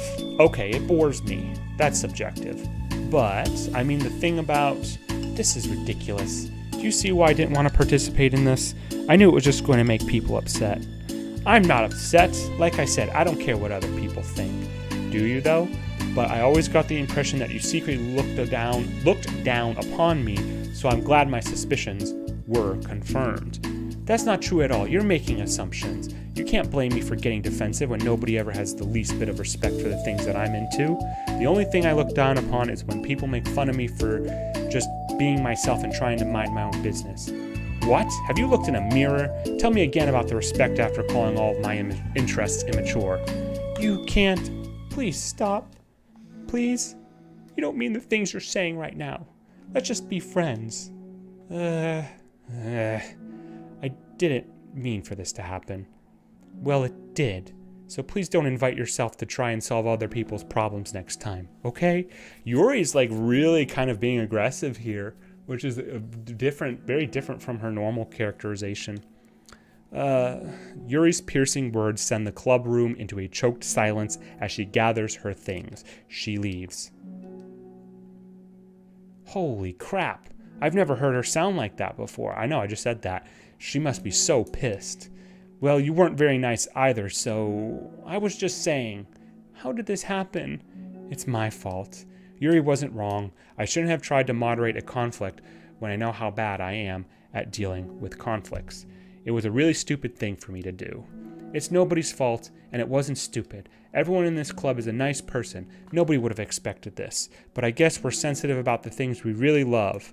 Honestly, she kind of brought it upon herself. Like I said, I don't care if you're not into manga, but if you actually look down on other people for it, that's kind of the point I was trying to make in the first place. It's not about sugarcoating things, it's about just recognizing and understanding our differences. Okay, but here's the thing about that. Yuri actually looks down on me. It has nothing to do with her word choice or anything like that. So I see what you were trying to do, but I really think the problem here is her, not just like the way we talk to each other, right? I mean, Yuri isn't like that. She's a lot sweeter than you're giving her credit for. I'm sure she'll be reflecting on this. I actually think everyone should. It'll be fine. I'll figure something out. Wow, I'm just like saying that instinctively. I'm just setting myself up to cause more problems. This wasn't your fault, Monika. You don't have to beat yourself up over it. If you ask me, it's good that the truth finally came out, because I can just move on now. But it's fine. I promise. Let's just get our minds off this, okay? In fact, it's a good opportunity to read some manga without having to worry about feeding Yuri's superiority complex. don't be mean. I'll talk or read manga or whatever you want, but don't be mean to my friends, okay? Sorry. I'm just bitter. Everything will be okay. Everything will be okay. I mean, I don't have the answers, but I at least know that we're all good people and don't want to hurt each other. This will be a learning experience. Monika says that, but her uneasiness is given away by how much she has to force the reassuring tone in her voice. This was bound to happen eventually. Natsuki and Yuri always have engaged with each other the least out of anyone, and this is the reason. And as Sayori and Natsuki proceed to distract themselves with manga, Monika sighs to herself, unable to shake her worried thoughts. Will the club really have to just come to terms with the fact that some members will be incompatible with each other? Monika desperately doesn't want to admit that, and she knows Sayori doesn't either. But for once, a solution doesn't seem to be in sight.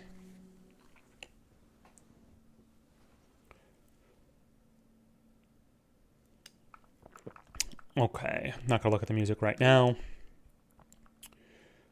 All right, so is that we're just about halfway, I think, for these ones for today, right? So part 2, yeah, so after this, we'll be past halfway.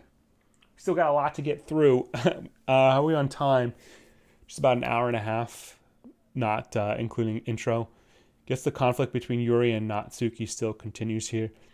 You know, it's curious. I'm curious if there's like any data, any files in the files part or elsewhere that basically implies that like Natsuki and Yuri just will not get along. Like they're programmed to be. I mean, I know that they're programmed to be that way, but like even independent of all this Monika meddling and stuff. Okay, reflection part 2. Let's get this going. All right. A new day arrives.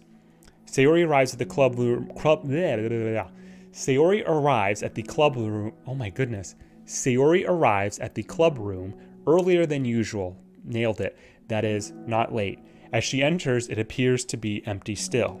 So she sits down at a desk and pulls out a sheet of paper primed to jot down her thoughts. Sayori has made a habit of scribbling her thoughts and feelings onto paper whenever possible, as it tends to serve as her best inspiration for poetry.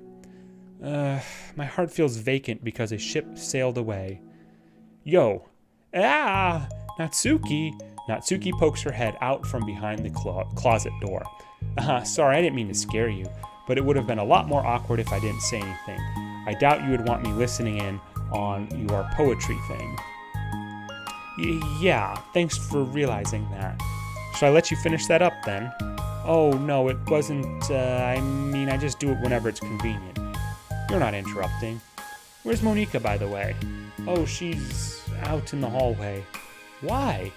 Well, just in case she runs into Yuri.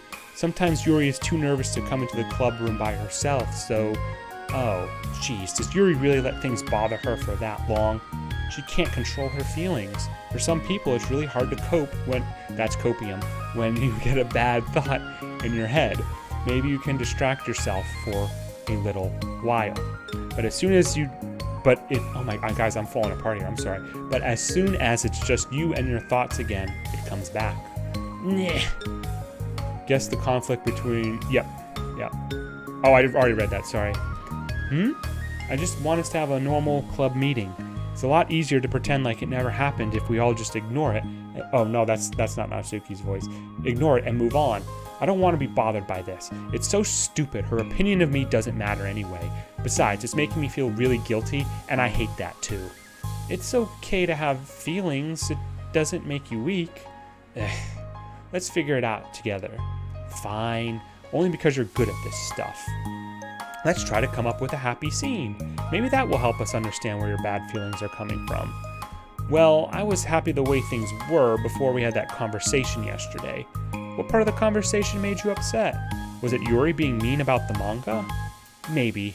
I doubt it though, because my friends and other people make fun of manga all the time, but I just brush it off and ignore them. But something about it really got to me this time, and I hate that I'm letting that happen. Is it because it came from Yuri? No, why would that matter? I mean, well, maybe. I just hate that she thinks she's so much better than me just because she likes to pretend to be all sophisticated. Yeah, that's what it is. At least other people decide that they don't like me, or manga, or whatever. But Yuri acts like she's too good to even give it a chance. I'm sorry. Everyone deserves a chance. Yeah, exactly. Would you give Yuri's books a chance? After this? Obviously not. What about before this? Well, I would until I got bored, which wouldn't take very long. But if you actually keep an open mind, then it's not hard to realize that a story can be deep and meaningful without being needlessly complicated. I see. But I like Yuri's books. Yeah, but you like manga more, right? Sayori shakes her head. Ooh. Trouble in Paradise. Oh, of course. And I don't mean this in a bad way, but like Ever the Fence Sitter, right? I like them both. I like them in different ways, but I like them both. I mean, the manga, it's really honest and fun and easy to just let it go with. And the fantasy has a lot to interpret and uncover, and it's really rewarding to have some good quiet time together with it. But the most important thing is that both the manga and the fantasy are true to themselves. So I love them both. And I think there's room for both of them to be in the same club together. And I just feel like maybe they have more in common than you would think. Yeah. How do you get along with everyone so well? I always get into fights with people. First it was with Monica when I was new to this club, and then it was with you, and now it's Yuri. And I'm always like, oh, that person is just being such a jerk, and if they just realize that, then we could at least get along. But nobody else has this problem. I just keep running away from the reality that everybody's just a jerk to me because nobody likes me. And I don't know why, and I don't know what to do about it. I don't know what's wrong with me. I hate it. Natsuki. Sayori puts a comforting hand on Natsuki's shoulder. You're a Subahashi person. You deserve to be loved as much as everyone else. Everyone has different ways they like to communicate, and sometimes that makes it harder for us to understand each other. I think that sometimes we get lucky and we make friends who are really good at the same kinds of communication, and it feels like you magically connect with them. But other times, even if both people are really nice, it's easy for them to misunderstand each other or to get the communication wrong. It's something that Yuri struggles a lot with too.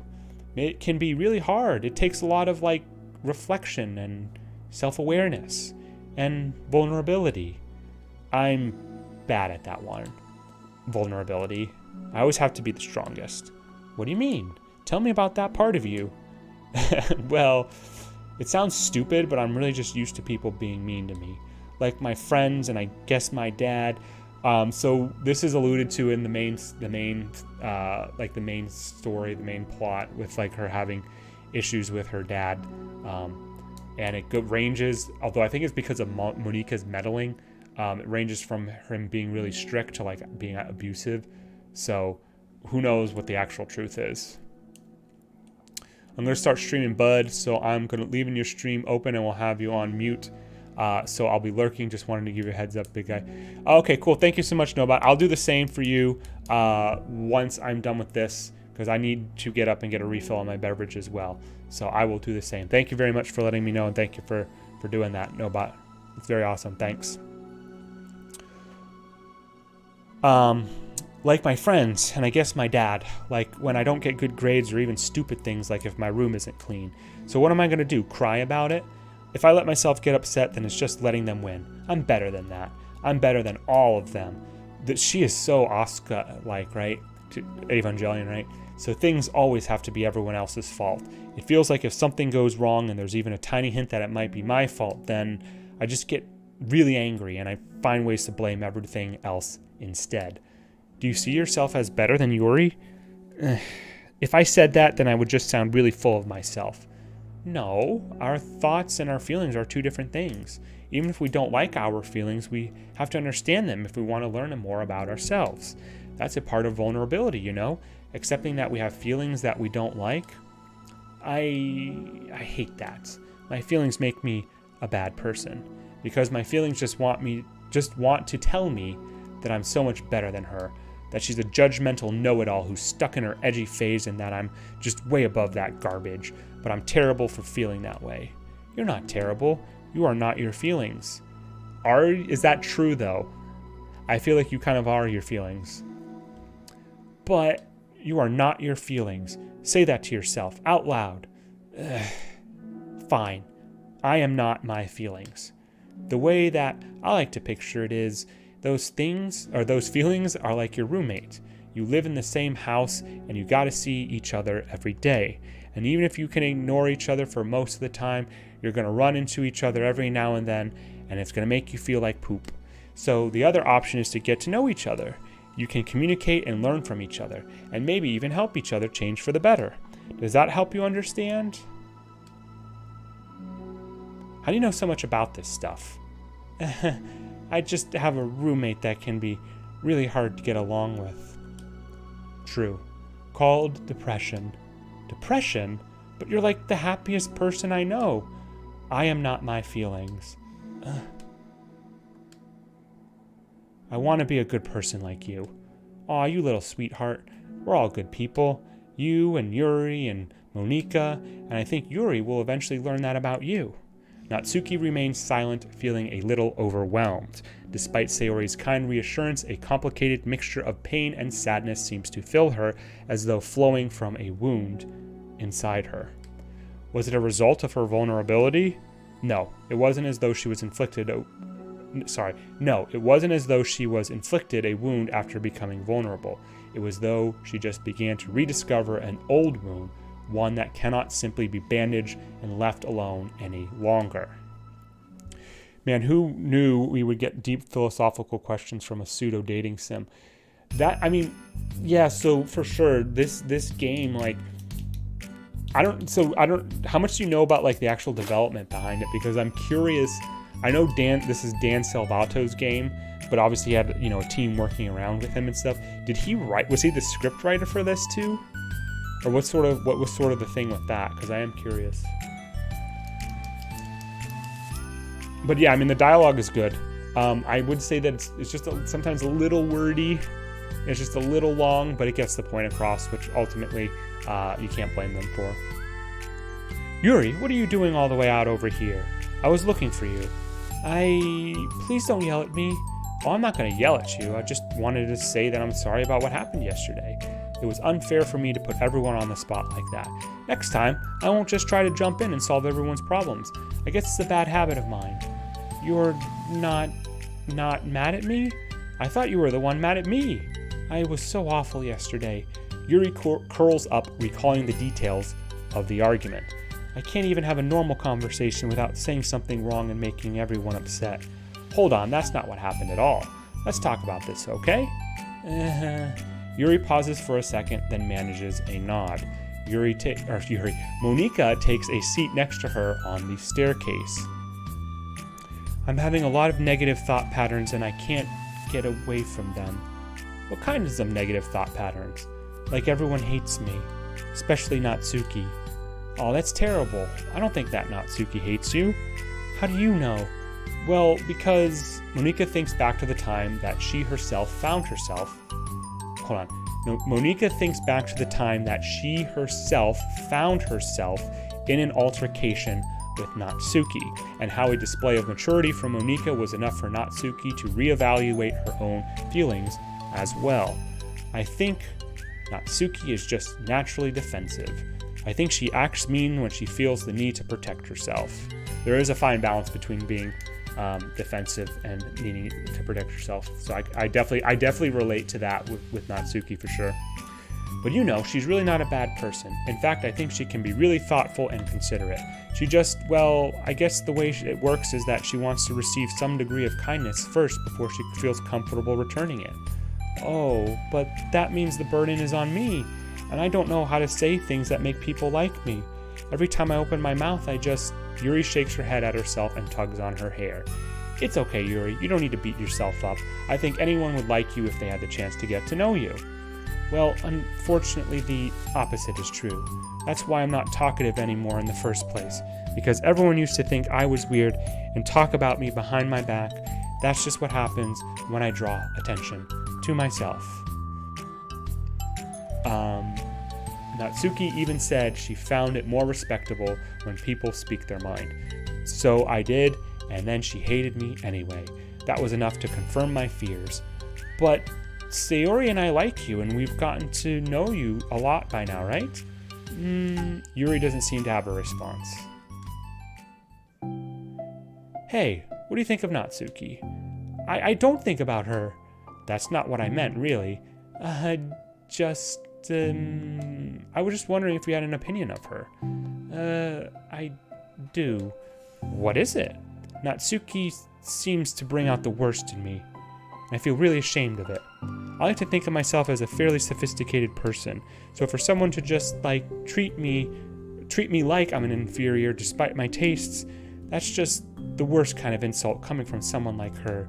And it makes me think bad things about her. But everyone else seems to like her, so the only explanation is that it's me who's doing something wrong again. And my feelings about her are wrong.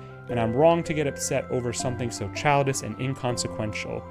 No, Yuri, feelings are never wrong. Well, they're not right. That's the thing. Feelings are never right or wrong, you know? They're just a state of being that we don't always have control over. That's true. But that doesn't mean they have to control us. I feel like that's something I learned around when I first started the club. We can hate ourselves for feeling a certain way about things, or we can, just acknowledge that they exist and try to understand them better. I could never be mad at you for just feeling a certain way. It's about how you handle them. That's extremely true. And I think working through feelings is a great opportunity for teamwork. Yuri wears a dejected expression.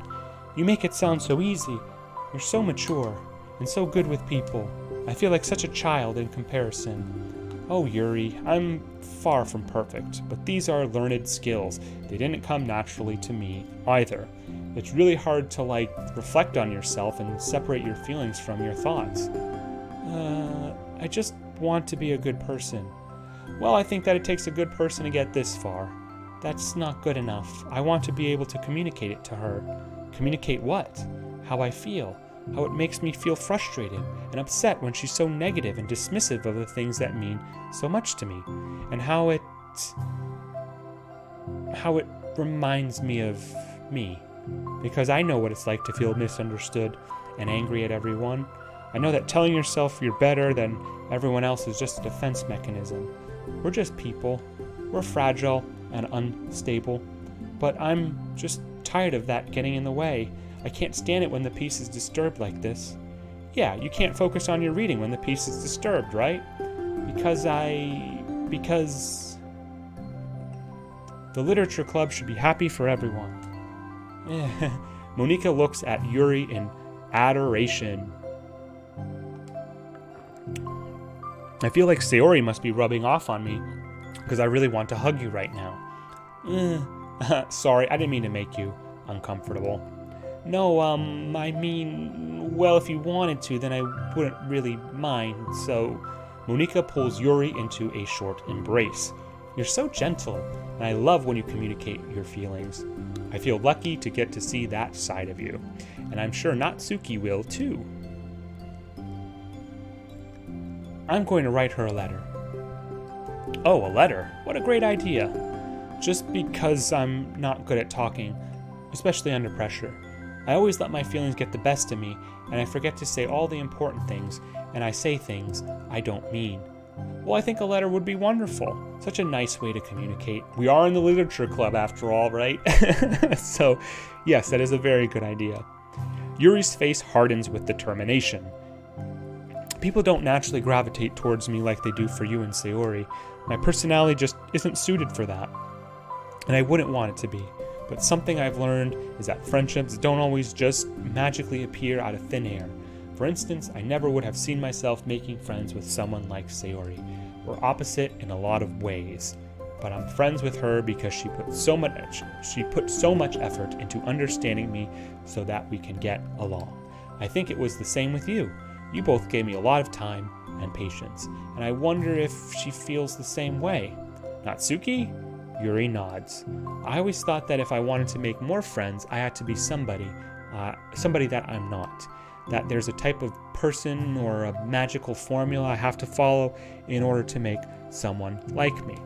And that's just like me to think that. Always so occupied with myself that I fail to understand other people. Yuri shakes her head. Friendship happens when you think about the other person, when you offer time and effort to understand them and respect them and trust that they always want to be a good person.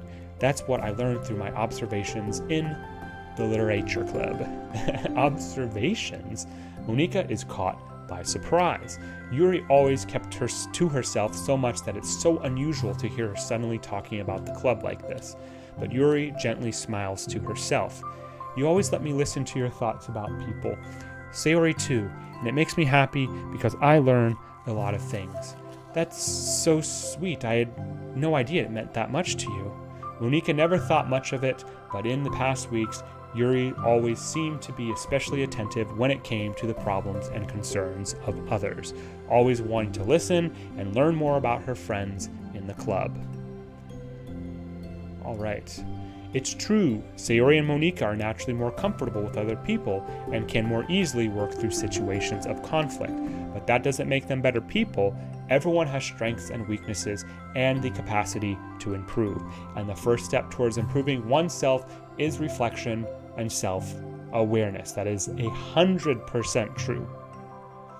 It's something that Yuri never gave herself enough credit for, but that Monika can recognize as an incredible trait. And with that, her confidence in the club is restored. Wow, this one is long. Shoot. A very shy girl with long, pretty hair is wandering the bustling lunchtime hallways, her fists pressed into her collarbone. Interesting. When she finds the literature club president's classroom, she stands at the door, glancing all around her before peering inside. Monika is sitting and chatting with a group of unknown friends. This is a new character? Yeah, as expected, this was a bad idea after all. Suddenly, Monika glances towards the door, or is this a callback? Flashback. Suddenly, Monika glances towards the door, making the girl panic and duck out of sight. Before she can regain composure and decide for sure to leave, the classroom door gently opens. Oh, it's neither. Yuri, what a surprise to see you during lunch. Yuri squeaks as a response. Please help me. What, is everything okay? Yuri shakes her head. I don't know how to write letters. Thank goodness, I thought there was some kind of emergency. Monika briefly glances over her shoulder at her other friends. Do you want some help? We can go find an empty classroom or something. Is that okay? I feel bad taking away from your friends. They're all friends, though. It's totally fine, I promise. We weren't really doing anything. One sec. Monika trots back into the classroom, says something like, I gotta go, to her friends, then grabs a pen off her desk before returning to Yuri. Natsuki and Yuri's story is going to be interesting. Really interested in seeing how things go in that one. Is that, I don't even remember. Is that the next one, Juan? You have probably better remembrance than I do on it. Okay, let's find somewhere quiet. Yuri nods and follows Monika as the two of them set off. How are you today? Me? Well, yes. Oh gosh, sorry, I was just caught off guard. I'm doing well today, just tired. I never seem to get enough sleep during the week. How come? Oh, I don't know, I just think I'm easily distracted. I get really sucked into things and start neglecting the time. Me too, I do that too. Hey, this classroom is empty, let's go in here. So many of the classrooms are empty because it's basically, there's no NPCs in this world. After peering inside, Monika opens a classroom door and the two of them enter. Yuri's moment of relaxation ends. She watches as Monika pulls two chairs up to the same desk, then obeys as Monika beckons her to take a seat. She stares down at the empty desk. You nervous? I don't want to do this. We don't have to. We can come up with something else. Yuri shakes her head. It's my chance to do something good. I need to take initiative. Gosh, you must be really determined. I know how hard it is to step out of your comfort zone. I'll be sure to encourage you. Yuri pushes through her anxiety and grabs a handful of lined paper from her notebook. Then she picks up her pen. Here's our new CG, so we're getting to the end. Hey, you're left-handed. Nice trivia thing, I didn't know that. Hey, you're left-handed. That's neat. Yeah, now I don't have to worry about bumping your arm. Monika playfully rubs her shoulder against Yuri's. Sorry, I'm just being silly, I guess. Anyway, how about we start by listing the different things you want to say to her? Yuri thinks. I feel embarrassed all of a sudden. It's okay. How about some of the things you said to me yesterday? But, never mind, I guess I'll try. Yuri thinks for a moment longer, her tension evident. Then she writes the word reflection. This is about my reflection on our behavior.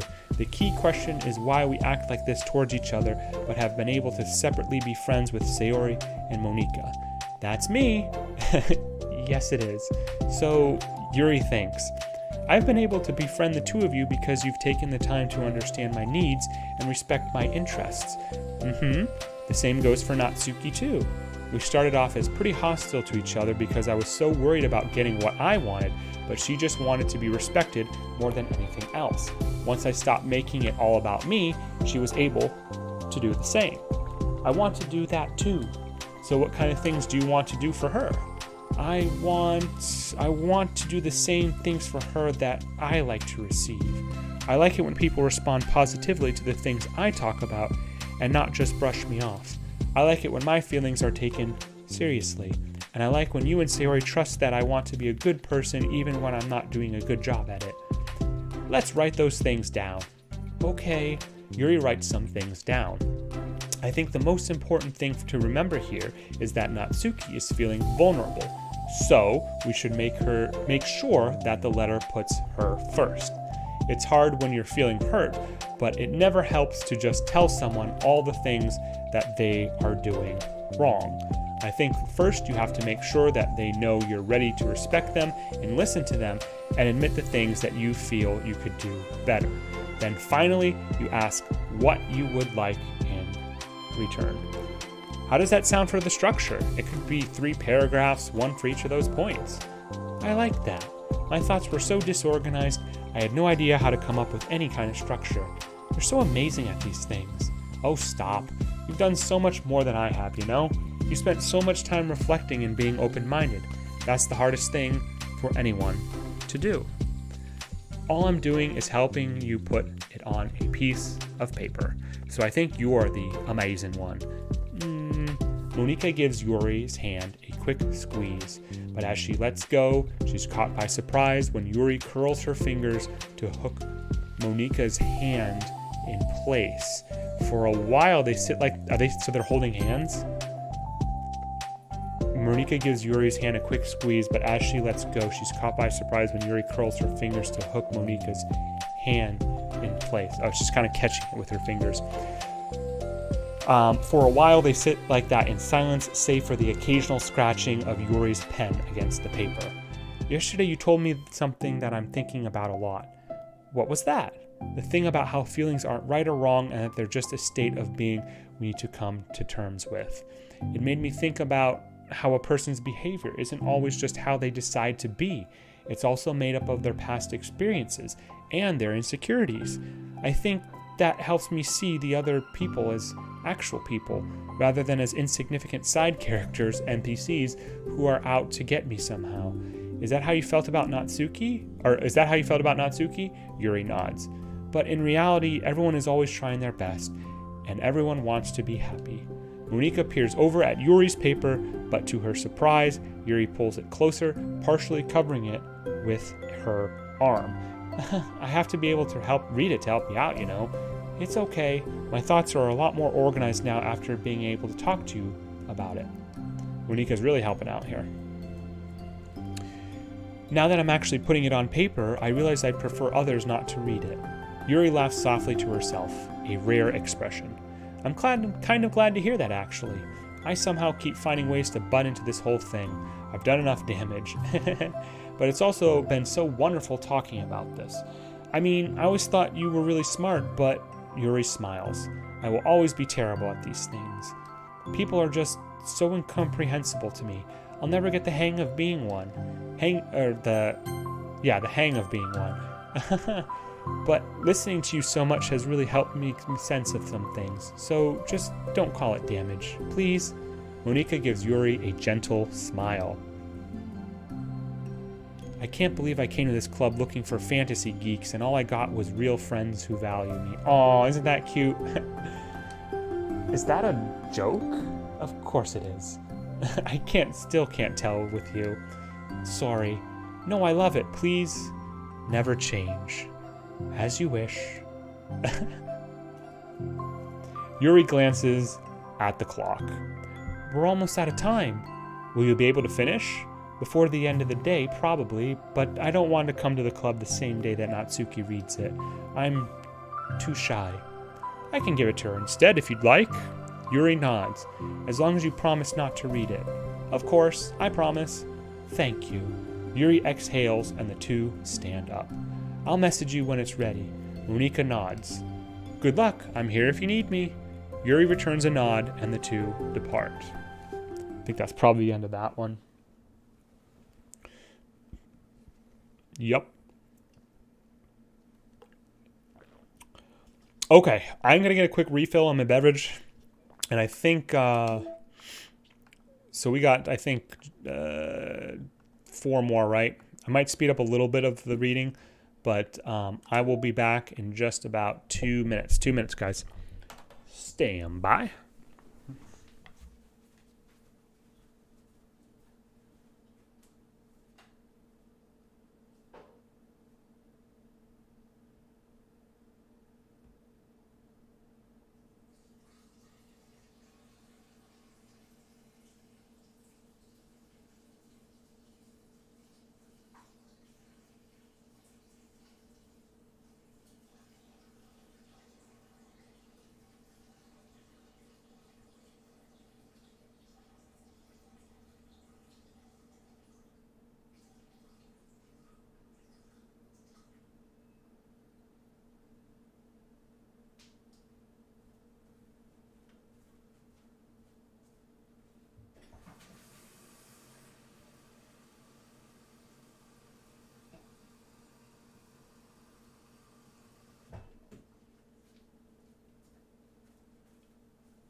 Oh man, no mail. That's weird.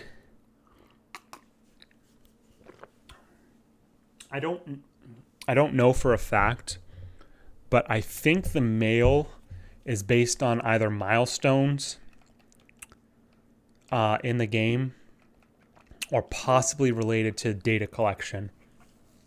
Because I feel like I get this is based on nothing. I haven't actually measured it, but it does seem like every 10%, 10-15%, after 50%, I think it was. No, after 60%. Wait, how many mail do I have? I have 5, right? No, I have 6. It was like every 10-ish%, I think is how it's based.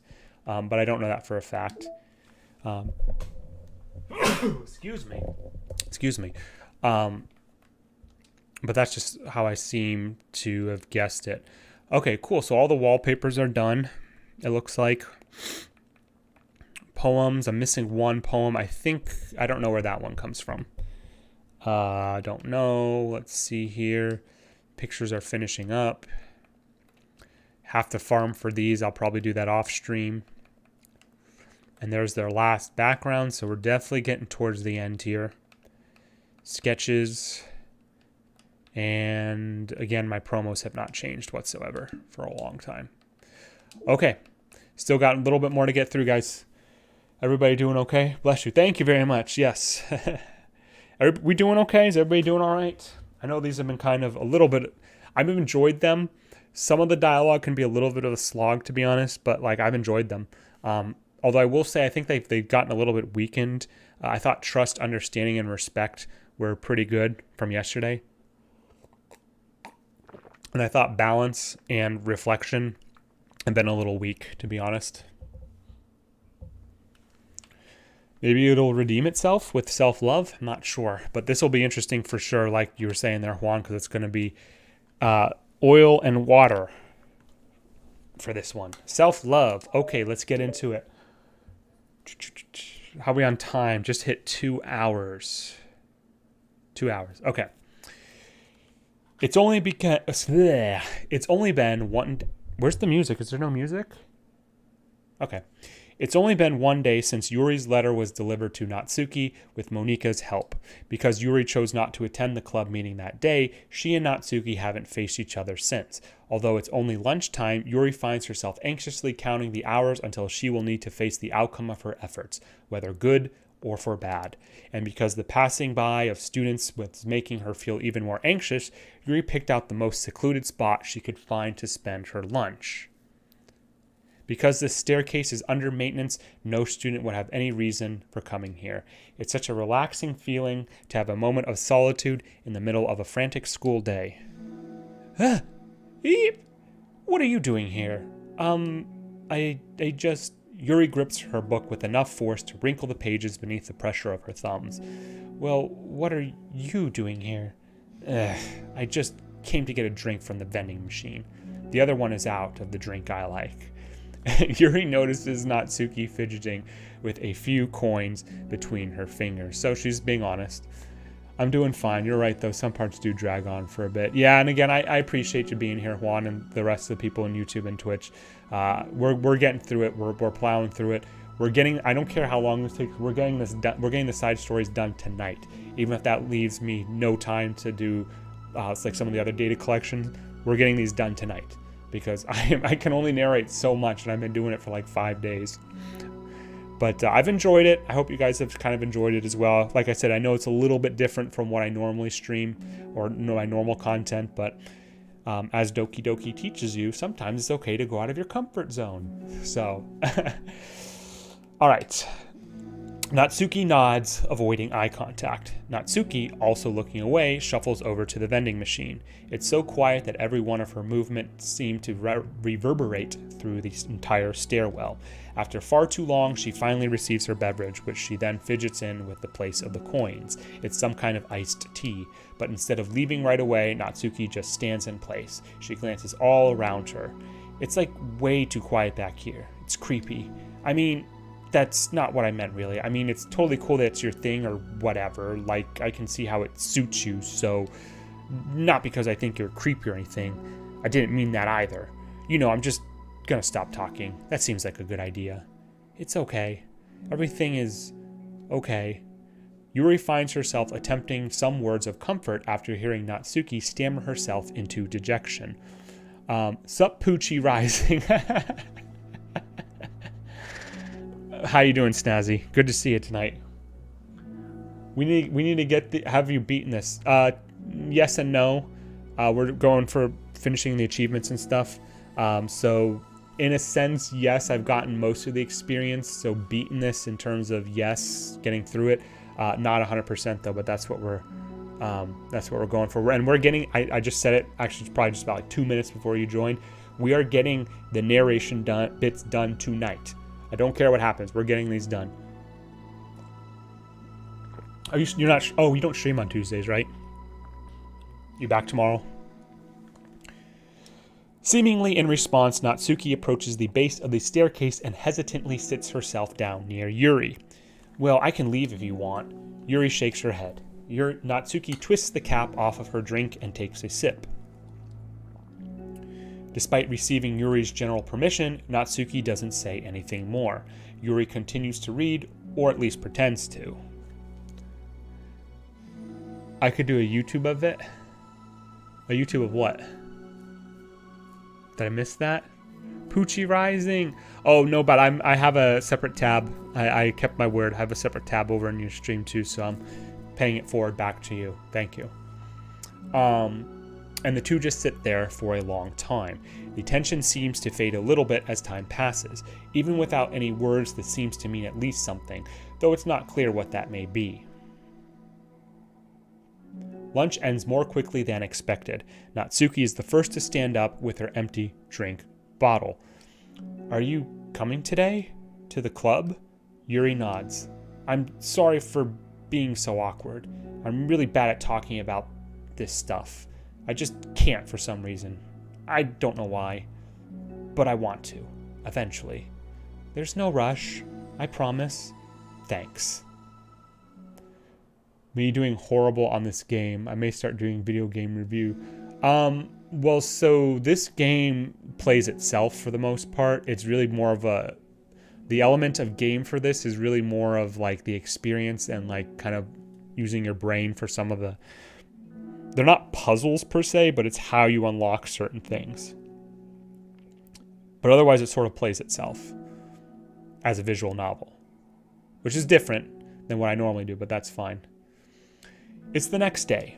Natsuki appears from around the corner and steps up to the vending machine, glancing at Yuri as she does so. Today, she seems to be holding some kind of book as well. Oh, you're here again. Well, I just came here to read this, because there aren't many people around here. This sounds like something from Super Mario RPG. Okay, maybe not so much now. And it sounds kind of loud. I'll try to read a little bit louder so I don't have to go and edit the audio. Unless it's really bad, let me know. Oh, I thought you didn't like how quiet it was. Well, I don't, but there's no people here. I see. Natsuki sits down. The mood feels much different today than it did yesterday. After yesterday's lunch and the club meeting that followed, Natsuki and Yuri are beginning to feel more relaxed around each other again. Although Yuri's letter is still lingering in the back of Natsuki's mind, she continues to detour around it. But it's okay that I'm here? Yeah, I don't care. I mostly just don't feel like dealing with that crap I get from my friends about it. Especially since, like, they all just assumed I stopped reading manga after I joined the literature club. Not that I'm trying to hide it from them exactly, but I just don't want it to come up again now after I've waited so long for this new volume to come out. Literally months at this point. How close are you to 3 average? Let me see if I can get to a stopping point, because there's a lot I have to say about that. But I'm very close, very close. You don't have other friends who are into manga? Not unless online friends count. And Sayori, but that's different because she's not exactly into it. She just likes it. You know what I mean? Mm-hmm. Honestly, you're lucky that the books you're into at least just look like books, so you don't have to feel like everyone is constantly judging you by what you're reading. That would be so awful. Especially since I already hate attention so much. Well, it's a good thing I have thick skin, I guess. By the way, I would totally recommend finding some friends online if you haven't already, like all of you actually, if you're like me and have no one to share your hobbies with. Oh, I have online friends. Since middle school, actually. I was especially desperate back then. It's somewhat embarrassing to reminisce about those days. That was a reference to when she read manga too, right? Sometimes I feel like the me from a few years ago would have benefited from a good smack across the face. Oh, whatever. We were all just stupid kids back then anyway. So real quick, Snazzy, with regard to the 3 average thing. So I was actually pretty good. I was above it. And like the past month, if you remember my stream, like right when I get actually about this time, like 2.5 hours, OBS would crash. And usually back then I was only streaming for like about that time, like maybe 3 hours. And so what would happen is like my streams would get split into like a whole stream would get split into like 2 hours and a 30-minute section, or like a 2-hour 30-minute section and a 15-minute section. And those like little split ones, because there wasn't, like sometimes people would disconnect or whatever and not want to watch like the last 10-15 minutes, it would kill my average, which not plummeted, I shouldn't use that strong of language, but it really damaged the average overall.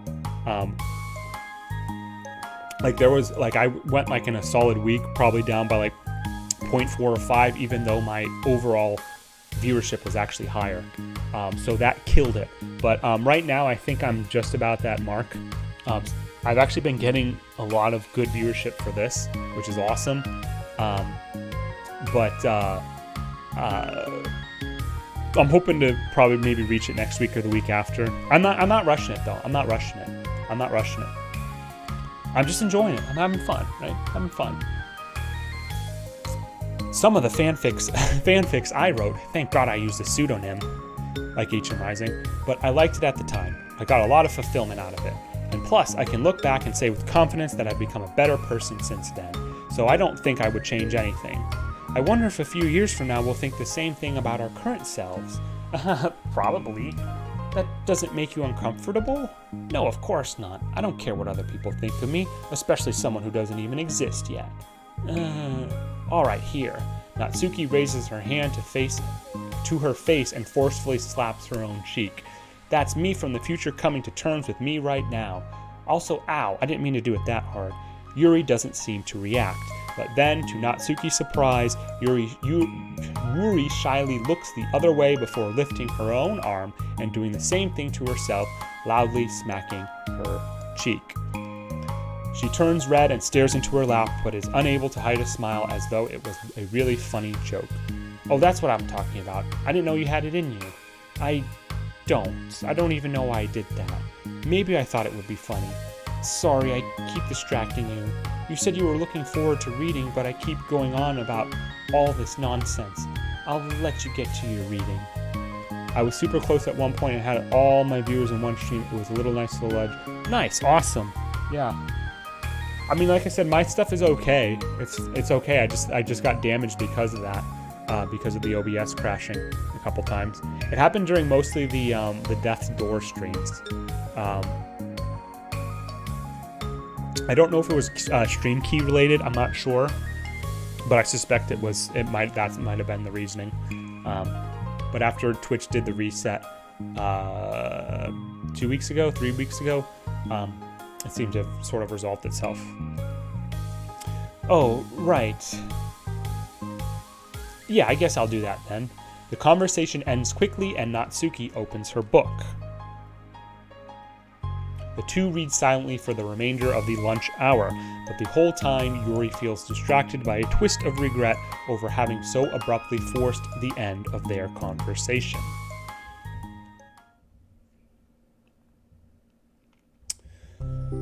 You're back. Yeah, I'm here to lay low again. Another day has passed. During lunchtime, Natsuki finds herself having wandered to the stairwell once more. Hey, did you buy that? Natsuki quickly notices a bottle of iced tea on the staircase where she normally sits. Yuri nods, avoiding eye contact. Oh, isn't that cute? What, like for me? But you didn't know I was coming here today. What if I didn't show up? It's bottled, it would have been fine. Well, I would have drank it myself, I guess. It was a stupid thing to do. No, it wasn't stupid. I just thought, never mind. Their interactions are so funny. What I mean to say is thank you, and that it's a really nice gesture. It's okay if you don't feel that way. I do. It was the other things that I didn't mean. I swear, please believe me. Yuri pauses, then nods. Talking is hard. It is. I get it wrong a lot too. So I believe you. Natsuki exhales in relief. She then sits down next to Yuri and takes the drink. Knowing Yuri, she was probably overthinking it so much that Natsuki's tepid response filled her with self-doubt. I'll do something nice for you next time. Please don't feel obligated. I want to do nice things too. Okay, thank you. You can thank me after I figure out how to do something nice. I'll do it then too. Natsuki sighs. Nothing. It just reminds me how I haven't been getting along with my friends lately. Remember the silhouettes?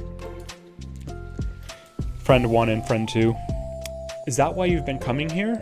Well, no, not exactly. I haven't been avoiding them on purpose or anything.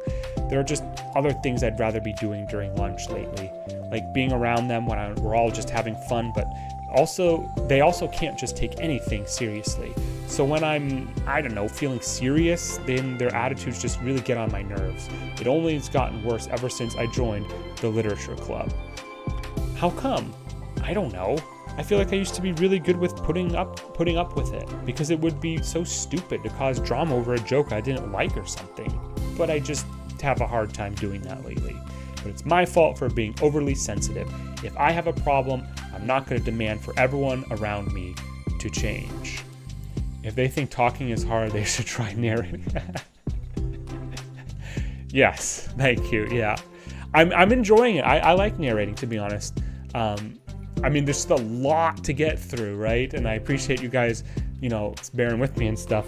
But, I'm enjoying it. So, yeah. But, yeah, I know. Monica and Sayori don't really agree with that kind of thing. But they're not in my position, so it's easy for them to say that you should just communicate your feelings or whatever. It's not like my friend group does that kind of thing. I would just be making an embarrassment of myself. Sorry, none of this has anything to do with you. I don't know why I'm talking about it. It's okay. I like listening. What? Listening to other people's problems? Yes. That's weird. Sorry. I just like learning about people. Do you think it's weird? No, that's not weird. I probably just misunderstood. So, I don't know. Does that mean I should keep going? If you'd like. Okay, well, I don't know what to talk about now. What are some things that you like about your friends? A lot of things. I mean, they're really fun to hang out with, like after school and on the weekends, and they're really like my baking, and it's fun to complain about school together. They make me laugh a lot, and we have a lot of good memories and inside jokes. Oh, I'm bad at a lot of those things. So, are those all things that are important to you? Well, kind of, but they're not things I need to get out of everybody. Everyone in the club is really different from that, but I'm still friends with them too. Well, Sayori really likes your baking, and she makes you laugh, and she complains a lot. That doesn't mean she's anything like my other friends. Well, unlike them, she's a nice person who cares about your feelings. Excuse me? How about you don't talk about that way about my friends that you don't know anything about? Natsuki stands up. No, wait. I'm sorry. I didn't mean it. I didn't want to say something bad. Please don't leave. Natsuki sighs and shakes her head. It's fine, as long as you understand that you can't just judge people like that. I'm sorry. Natsuki sits back down. You can't just compare friends like that and measure who's better than who. Everyone's different. I'm sorry. I just don't like people who want to hurt you. A moment of silence stretches between them. They don't want to hurt me. We just like to tease each other about stupid things. It's fun. I don't like that. Well, that's why I'm friends with them and you're not. You like it? Just don't worry so much about me. It's not worth it. I'm sorry. I just wish I knew how to help people with social conflicts, like how Monica can. She's good at these things. Not really. Also, I don't always want help. Sometimes it's just stuff I have to deal with myself. That's what Monica and Sayori never seem to understand. Sometimes all you do is look at them wrong and they're all like, oh, what's wrong? Is everything okay? I just want to mind my own business sometimes and decide myself if I want to talk about things. The only one who understands that is you. So you really shouldn't be so hard on yourself. You're not as bad as you think. Oh, you don't need to reassure me or anything. I mean that. Plus, it makes sense that someone who doesn't talk a lot would make a good listener. True. Thank you. You're also nice. It's really hard for me. It doesn't come naturally at all. Your narration is part of the experience. Thank you very much. Yeah, like I said, it's something a little bit different than I normally do. I probably don't have to narrate all these, but I want to do it just for the fun of it. So, but yeah. It's so weird because I always thought of myself as someone who can just say whatever's on my mind. But I feel like that only works when I'm annoyed or upset or I want to say something mean. Why am I like that? You don't have to answer that. I'm just talking to myself. Yuri nods and remains silent. Natsuki notices her fidgeting with pages of her book. How come you like reading so much? Oh, well, a lot of reasons, but I just get sucked into it so easily. It's so immersive, like I want to be a part of it. I want to be part of this game. I think there are a lot of things about people in real life that make me feel, actually I don't want to be part of this game, feel uncomfortable and frustrated, especially when it comes to following social conventions and group interactions. I just don't really understand it, and I have no real desire to participate. But it's different with books. It feels like I always want to be around the characters. I feel such a I want to be that with Overlord, though. I feel such a strong emotional connection with them in ways that I've never felt with real people. So in that way, it can sometimes feel more real than real life. Really? It's that hard for you to be around people, like, all the time?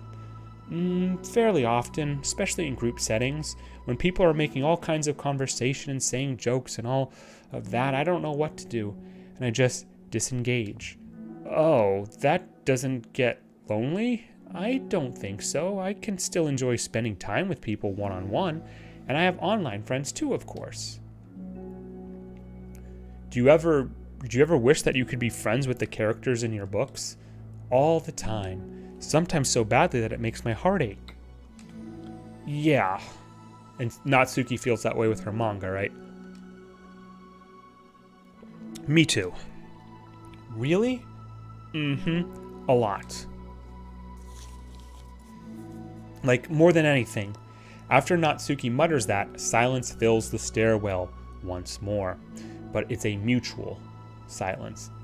Yeah, IDK, if I want to be in this game, there's no happiness there, but Overlord would be based.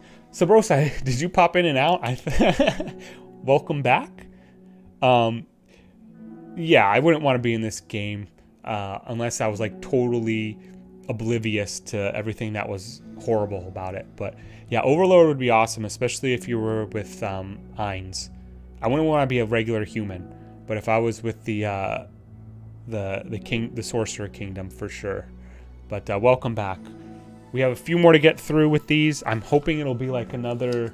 I'm hoping like under an hour. We'll see how long it takes, but I'm getting. I said this before. I'm getting these done. I need to get these done tonight. One full of understanding. That's what happens when I sometimes split the dialogue. I don't remember what that was talking about.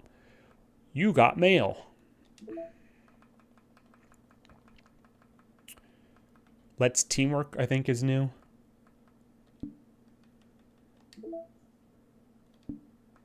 Mail. Let's see what we got here. Wait, what the hell? Is that today? There's just a timestamp, but no date. Interesting. Ravi Rosso, issues caused by unprotected memory. Tuesday, December 3rd. Oh, so it's just going down again, but why is that today? The most recent email? I don't know. Has anyone evaluated the side effects that might be caused by sharing a memory pool between multiple virtual machines rather than allocating them separately? I'm looking at some of the files Virtual Machine 1 is generating, and I'm finding some information that definitely shouldn't be there. I haven't seen any evidence that this is actually affecting the inside of the virtual machine itself, so I don't think this is a priority, but it's definitely worth noting. My best guess is that memory being freed from Virtual Machine 2 isn't getting zeroed out, which technically gives Virtual 1 machine access to it. All the info I have will go into the issue tracker, but I wanted to check if anyone else already noticed something along those lines. Ravi Rosso, Systems Engineer. Can you play Sunshine? Dear Sunshine?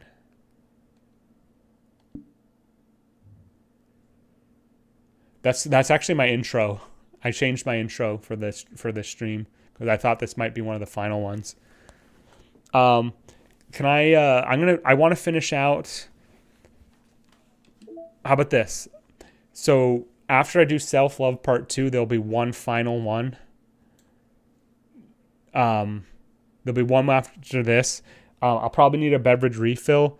While I go do that, I'll play Dear Sunshine. How's that? Is that a fair compromise? Because I got 3 more basically to go, including this. But I will say, if you watch the replay, the VOD or whatever, Dear Sunshine is banging. Tell me that's not a great song.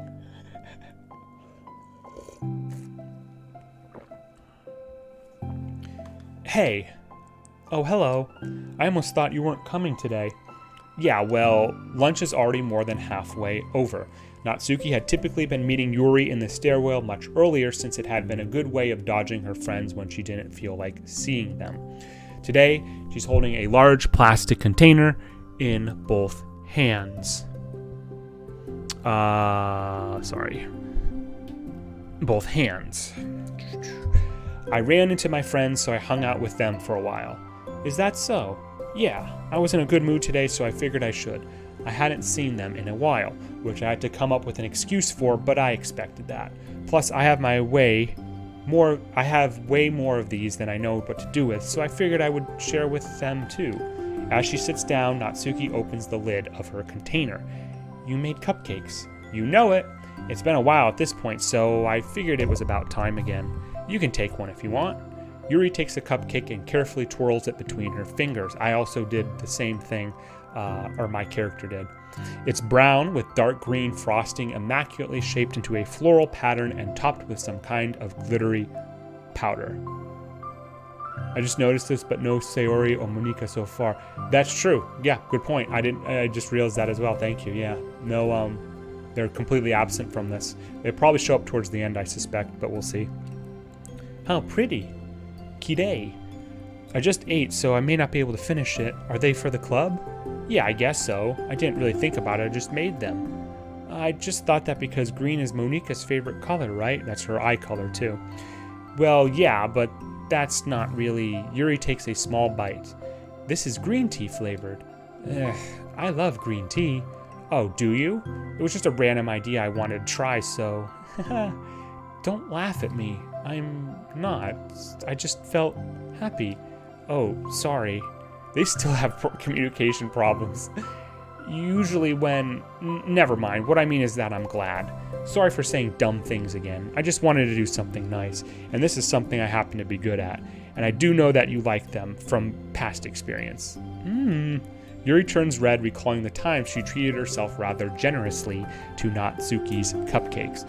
Ironically, her mouth is too full of cupcake for her to stammer an excuse, so she just settles for a disapproving look. How did you get into baking? Oh, well, I didn't know. I kind of just always appealed to me. Well, a few years ago, I read this one manga with a lot of baking, so I got super into it for a while. I was probably making stuff almost every day, but it's something that I always knew I liked anyway. It's like baking is like an art, but when you get good at it, it becomes more delicious too. Baking is absolutely an art. I said this during one of the other scenes. Baking is an art. Cooking, no. I disagree. Baking is not an art. Baking is a science. Cooking is an art. I disagree, Natsuki. I'm struggling to imagine putting my heart into something so artistic, knowing that it would just be eaten afterwards. Yeah, maybe you're too practical for it. I think I prefer to be on the receiving end. That's my other favorite part about it. It's something I can do that makes a lot of people happy, like unconditionally. Everyone is always so thankful, and in that moment you get to be like the bringer of joy. I don't know, it just kind of makes me feel valued? Yeah, I guess that. So you're able to make up with your friends today? There really wasn't anything to make up with them about. We weren't fighting or anything. Oh, you weren't? Maybe I misunderstood. It only turns into a fight if I lose my cool, and that's just unnecessary drama. It only makes things worse. So they're not going to stop? I mean, it only happens sometimes anyway. It's just like the way they are. I'm the only one who ever has a problem with it. It's not worth it, especially since I have somewhere to go now when I don't feel like hanging out with them. Oh, I see. The cupcake's empty foil wrapper audibly crinkles as Yuri clenches a fist. I'm glad that the situation is resolved, and that you don't have to avoid them anymore. Yeah, me too.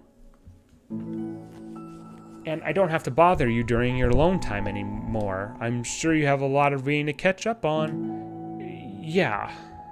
Here we go again with the... Oh, jeez. I know that cupcakes are basically nothing compared to all the stuff you've done for me, but it's the best I can do. So you can have the rest of them.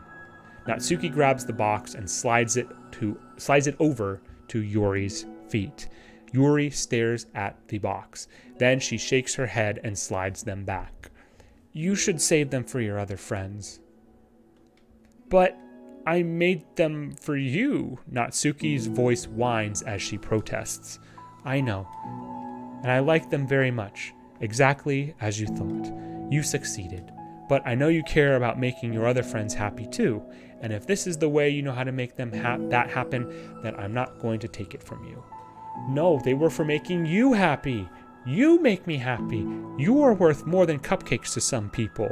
That's why they want to spend time with you and be your friend. Without warning, tears pour from Natsuki's eyes. She pulls her knees to her chest and starts sobbing into her arms. Natsuki, I'm such a bad person. Yuri stammers, feeling panicked. I didn't mean to say something bad. Natsuki shakes her head and wipes her eyes. You didn't. Natsuki tries to choke back her sobs, but struggles to speak through them.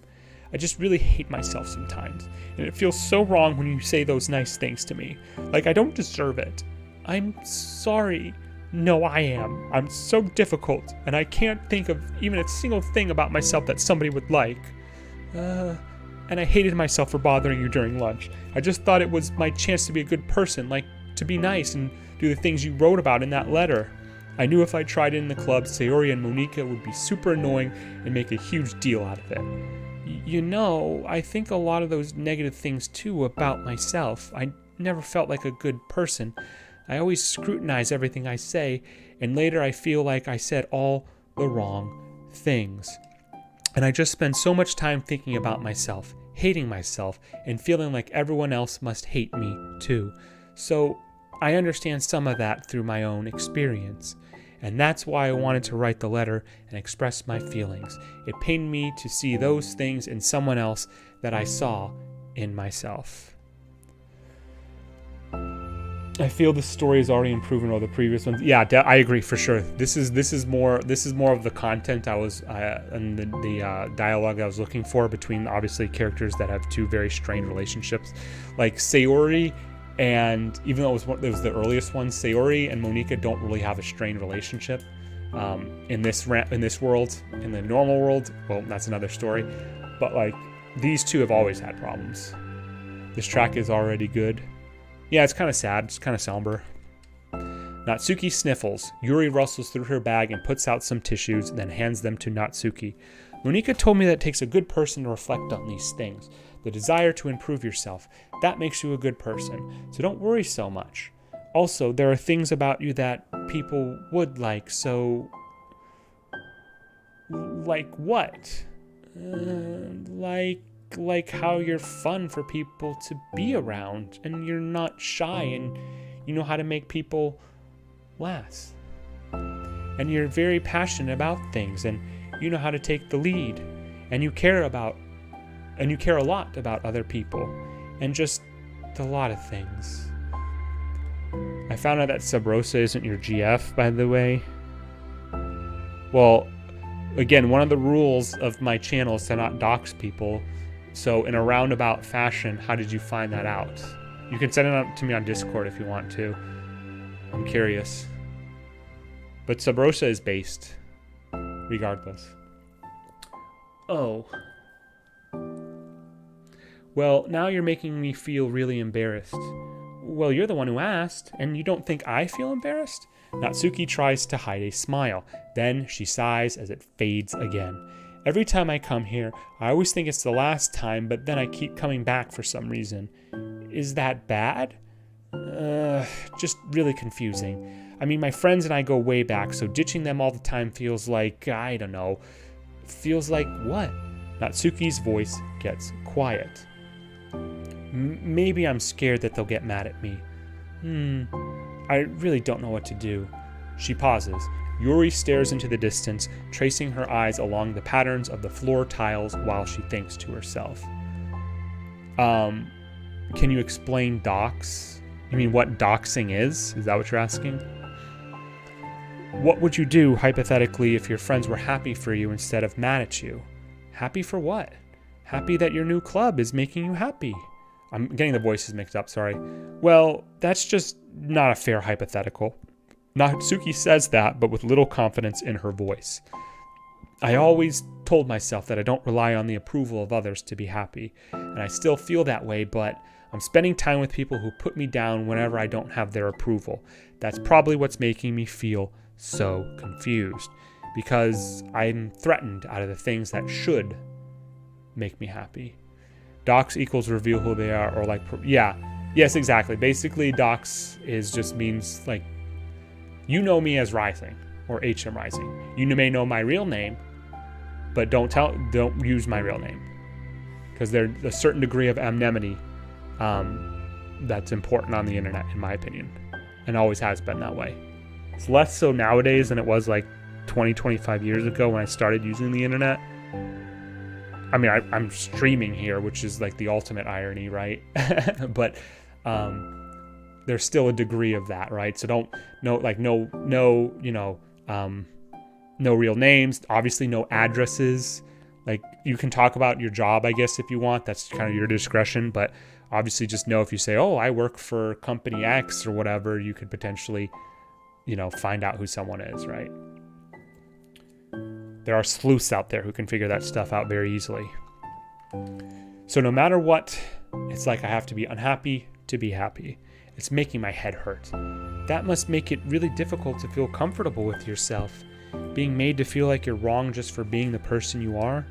It really goes against everything I believe in, doesn't it? It goes against the kind of person I want to be. I'm fed up with it. I'm fed up with a lot of things. Natsuki presses her palms into her forehead and shakes her head. I know what's best for me, but I keep convincing myself out of it. It's so much easier for me to be comfortably unhappy than it is to do something so scary. To do what? To end it. With them? Natsuki nods. I didn't think you were actively considering that as an option. I wasn't until recently. It's just one of those things where, like, it's been a certain way for so long that you just get used to it. Like, so much of you has gone into it. This is kind of dragging on now. So much that it feels like that's just how your life is. And throwing it away is like throwing away such a big part of your life. It makes me feel sick to think about. Natsuki sighs. It's just really scarifying. Scary. It's terrifying. What are you scared of? I don't know. A lot of things. So all in all, you don't want to know me. It's not I don't want, or anybody doesn't want to know you, but just say, like, for example, like if you and I were talking right now, like, and I got in chat and I posted my address and was like, hey, Snazzy, come on over. Here's my address or whatever. There's a bunch of people out there also watching, right?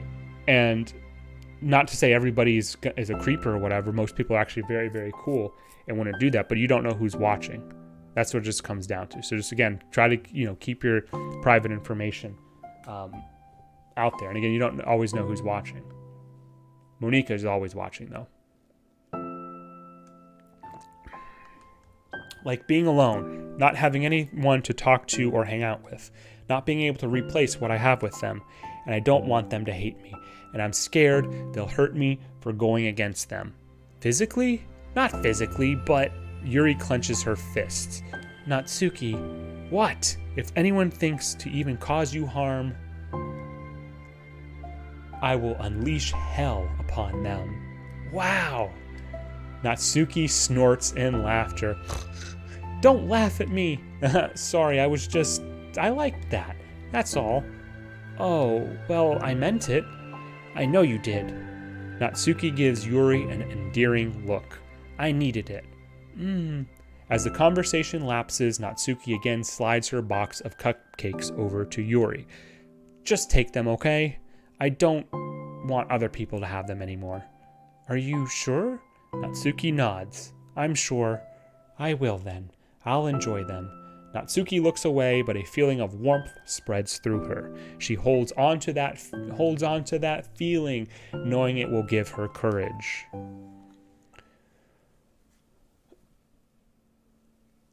Scarifying, yeah. I sort of flopped the words there. You're here first today. And you brought reading material. Natsuki is sitting in her usual spot, this time holding a volume of manga, while her lunch sits beside her. Yuri sits down as well and opens her own book. It sucks when a good series has to come to an end. Like, it's such a big part of your life, and then one day there's just nothing left. Oh, don't I know the feeling of that, Natsuki. Let's grab a screen cap of that. It makes you feel so empty. Unfortunately, I'm about to experience that myself, same with this game, but I'm on the last book of this series. That sucks, but there's also something satisfying about letting a story conclude. I don't know if I'd want it to go on forever. Maybe, but there are some things that I wish could. On the other hand, have you ever read something that overstayed its welcome? HM Rising streams? Yeah, definitely. I can think of at least one thing I've read that got pretty unbearable like halfway through, and the ending really sucked. So it sucks when something good has to end, but it also sucks when they just keep inventing more plot until you don't like it anymore. I guess it sucks either way. Well, that's the nature of all things. They come to an end. Words of wisdom. The two fall silent. They slowly eat while making their way through their respective reading material, except Natsuki doesn't seem to be touching her food at all. You don't go out during the weekends, right? Excuse me? Like with friends at the mall, or downtown, or whatever. I'm not a total shut-in, you know, hikikomori. Oh, my bad for making assumptions.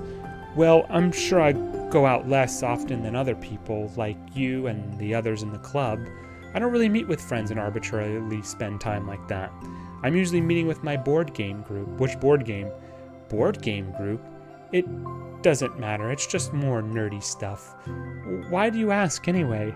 I was just curious. I just realized that I couldn't picture it, so I was just curious. Yuri looks at Natsuki and realizes that she's shaking. Don't look at me like that. Sorry. Natsuki pulls her knees into her chest, and pulls her head down. I can't take this. Did I do something? Yeah, why is she flipping out now? Yuri gets flustered, her mind racing over what may have been said or done. I did. I ended it. I texted them earlier, telling them. And then I just blocked them because I'm so afraid of their responses. And now it feels like I'm dying inside. Oh, I'm sorry. How many times does this game say I'm sorry? Totally unsure of what to do, Yuri can barely find any words of support to offer. Meanwhile, the sound of Natsuki's unusually hard breath fills the air. Then she speaks again, barely above a whisper. Help me. I feel sick and I want to hit my head against things. Please help. I can't take this. You may be having a panic attack. With that realization, Yuri's demeanor suddenly changes. I have experience with this, so I'll help you through it. Okay? Natsuki meekly nods through her rapid breath, head still buried in her knees. Yuri slides herself over to Natsuki and sits on the step behind her. Then she puts her hands on Natsuki's shoulders. Can you feel my hands? Natsuki nods. Her shaking becomes much more apparent through Yuri's sense of touch. Yuri keeps her voice low and gentle. You're safe right now. You're in a good and safe place where nothing can hurt you. Natsuki nods once more. Although Yuri is only touching Natsuki's shoulders, she can practically feel her racing pulse through the base of her neck. We'll do a breathing exercise together. All you have to do is listen to my breaths and breathe along with me. Let's breathe in now. Yuri takes a deep, slow breath. Beneath her hands, she feels Natsuki's shoulders rise, and as Natsuki takes a breath of her own, trying to mimic Yuri. They exhale together, although Natsuki's breath shakes on the way out. That's good. Let's keep going. Yuri breathes in once more, and Natsuki joins her. They continue like that for a few more cycles, while Yuri closely monitors. Eventually, Yuri feels Natsuki rest more of her weight into Yuri's palms. Let's focus on the physical world. All you have to do is focus on the feeling of your breaths going in and out, and the weight of my hands on your shoulders. You're in a safe and comfortable physical space.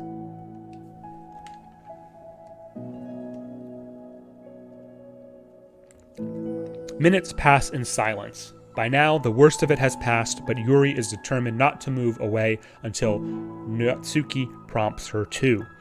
Meanwhile, Natsuki has lifted her head off of her knees and her breathing has mostly steadied. Then she takes a final deep breath and slowly pulls herself to her feet, causing Yuri to let go. She stretches her arms. I'm sorry, I didn't mean to freak out. I don't know what my deal is.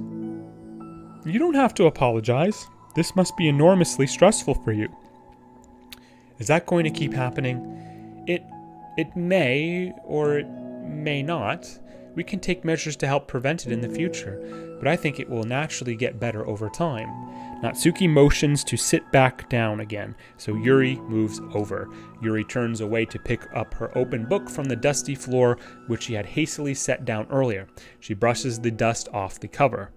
I don't think I could have gotten through that alone.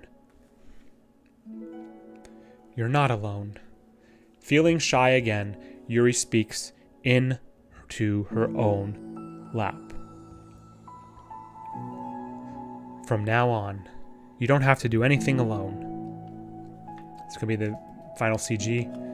As she says that, Yuri tenses up. It's rare for her to so openly share her thoughts, but something about Natsuki of all people makes it feel so much more natural to do so. Perhaps because, like Yuri, Natsuki is so timid and uncertain of herself. Natsuki does such a good job at hiding it that it's taking a long time for Yuri to finally realize it. And because of that, Yuri is able to deliver the reassurance that she herself would have wanted, demonstrating that you deserve the love of others. If you can accept that for the first time, then perhaps you can begin the tumultuous journey of learning to love yourself. What would your channel points be called? I haven't gotten to the nuances of that stuff. I've only thought about like the emojis and like the badges and stuff. To be honest, the point stuff, I've never been a big fan of them. I mean, I guess that it adds interactivity in the streams, but like, I don't know. I haven't really thought yet. I guess it would probably be Gundam themed somehow, but I don't know what it would be. Do you really mean that? Oh, sorry, do you really mean that? You're probably going to regret saying that if you do. How so? Because I'm probably going to have a lot of free time during the weekends from now on because she's severed with her friends. So you're giving me permission to be as annoying as I want and drag you around to a lot of places. I see. But you already said it, so you can't take it back now. Well, I suppose I have no choice but to accept that responsibility then. I know a good ice cream place. Oh? That means you'll finally figure out my favorite ice cream flavor. Huh? What are you talking about? Oh, you don't remember? The first day that you came to the club, you guessed everyone's favorite ice cream flavor, but for me, you said you had no idea. Seriously? I don't remember that at all. I do. Oh, wait, yes I do. I said it was probably green tea. Yuri shakes her head. Is it blueberry? It's a good guess, but my favorite is usually to get chocolate and raspberry together. I should have known it should have been something dark. Chocolate and raspberry? I have a good night. Great night, man. Thank you, Snazzy. You have a good night too, sir. Thanks for joining the stream. Chocolate and raspberry? How fancy. How is that fancy? Oh, I don't know. I feel like I should have guessed something like that. Well, maybe next time I'll try chocolate and strawberry. Hey, strawberry is my favorite. What a coincidence. I think it helps to have something to look forward to. I still have the sick feeling in my stomach, but it's easier now to convince myself that I did the right thing. Is there anything better I could be doing? Not that I know of. There's nothing that will make this easy for me, and you already did more I thought anyone could. Come to think of it, we never talked about the letter you wrote, but I feel like we're way past that at this point. I don't even know what to talk about, except that I think it helped me understand my needs a little bit better, the way I like to be treated, and the kinds of friends that I want to have. That's why I wanted to start coming here in the first place, even though I was so scared of causing more problems. I thought it was a coincidence that you ran to me here initially. Oh, well, not exactly. What do you mean? Nothing. Do we get to read the poem, or the letter? I may have tracked you down first, with the help of Sayori. But you said I was shy, okay? I wasn't ready to, whatever, you know what I'm saying. Well, I guess I'm glad that you worked up the courage, even if it was in your own way. I can tell that you've been making a lot of difficult decisions. It's brave, and it will make things better in the long run. I think anyone would be proud of you for it. Anyone? You mean like you? Yes, like me. You know, I could get used to this, as long as you don't tease me too much. Oh wait, no. Sorry, that was Yuri who said that. Yeah, sorry. Fine, just a little then. That's fine. I know how uncertain everything feels to you right now, but I really do think that good things are in store. Those are my honest feelings. Thanks. It feels nice to be reassured.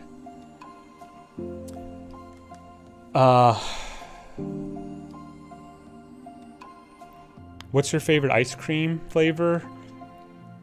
I don't know. I am partial to the cake batter ice, birthday cake style cake flavor, I guess. But it depends. There's so many different flavors. Also, what is D&D? Dungeons and Dragons. Long-running, old-school tabletop. Turned video games and everything else. I mean, come on. I mean, now that's a flashback. That's a flashback right there. What does she's into D mean? I don't know. It's snazzy. Snazzy, man. He likes trolling my streams. Remember, he comes from the war zone. He comes from the war zone world, so he's into all that stuff. I'm a little bit more into the different types of games, particularly JRPGs and stuff. The two girls continue their conversation through the remainder of lunch, but a new feeling hangs in the air, a feeling of greater certainty in their path forward. In just a few hours, there will be another literature club meeting where the 4 club members will happily spend time together. Each of them, all with their own special qualities, have something unique that they can deliver to one another. Through friendship and literature, the club members will continue to grow and find new happiness together. The end of each chapter is the start of the next. Yuri thinks to herself, since she's about to finish her long-running series, it would be best to have a new book lined up. Perhaps this weekend would be a good time to visit the bookstore together.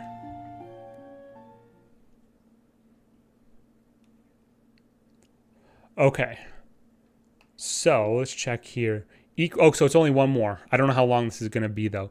So I need to step away for about 2.5 minutes. But per Sub Rosa's request, while I'm away, I will play. Are you still here, Sub Rosa?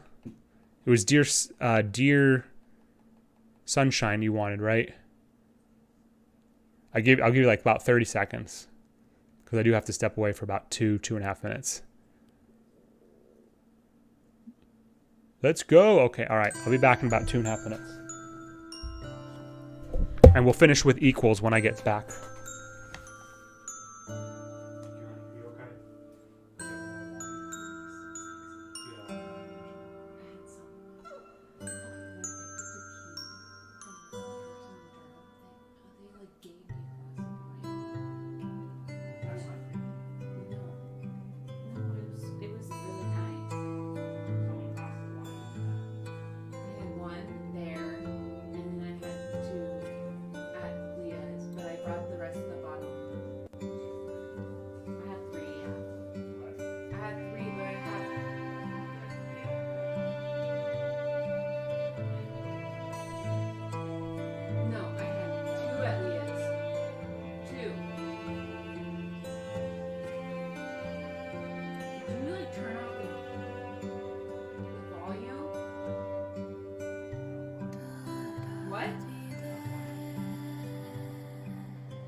Was it playing?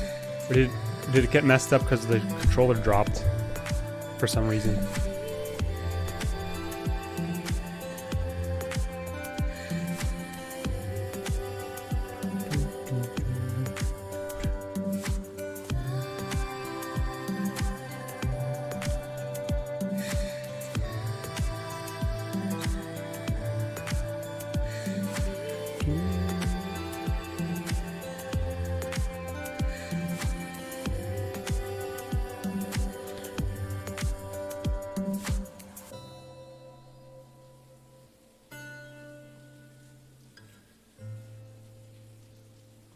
Okay, let's get back to it here.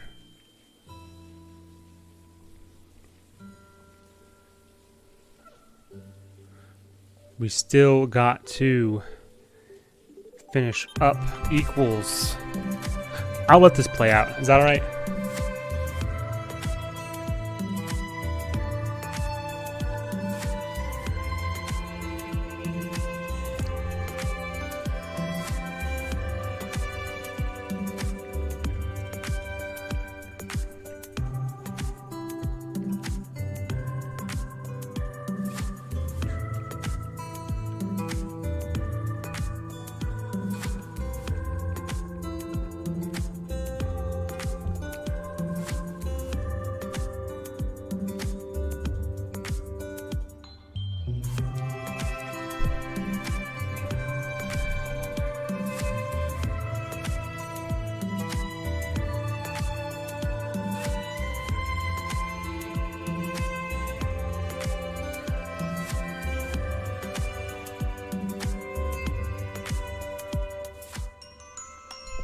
All right.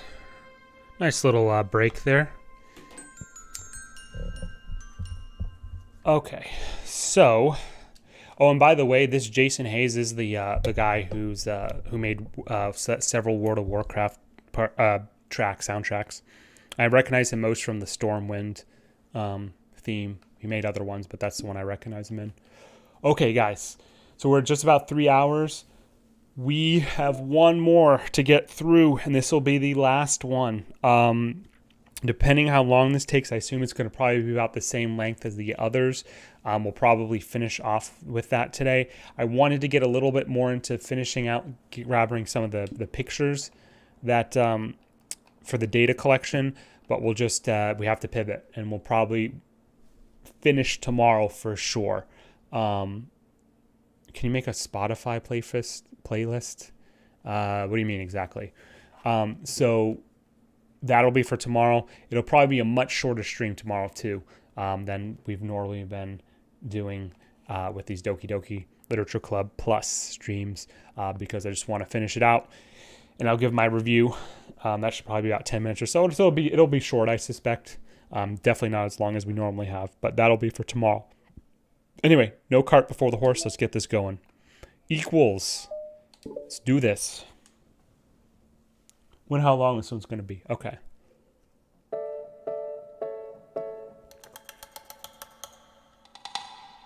I feel like the music's a little loud. I'm going to bump it down just a bit. Hold on.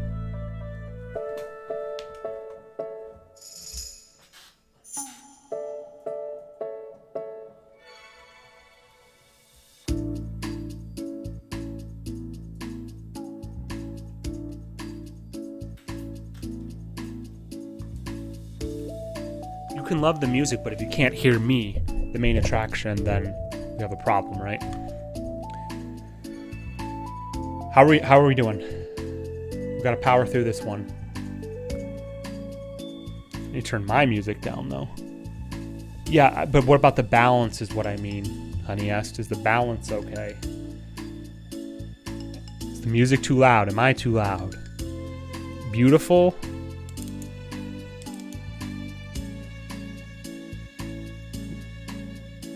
You're being like Sayori now. You're just like saying, oh, things are wonderful and everything like that. I think it sounds good so far. Thank you, Juan. Voice of reason. Thank you so much.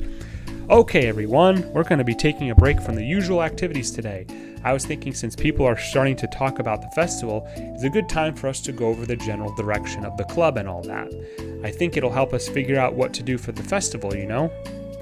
Oh, Sayori and I already came up with a really good plan. Really? For the festival?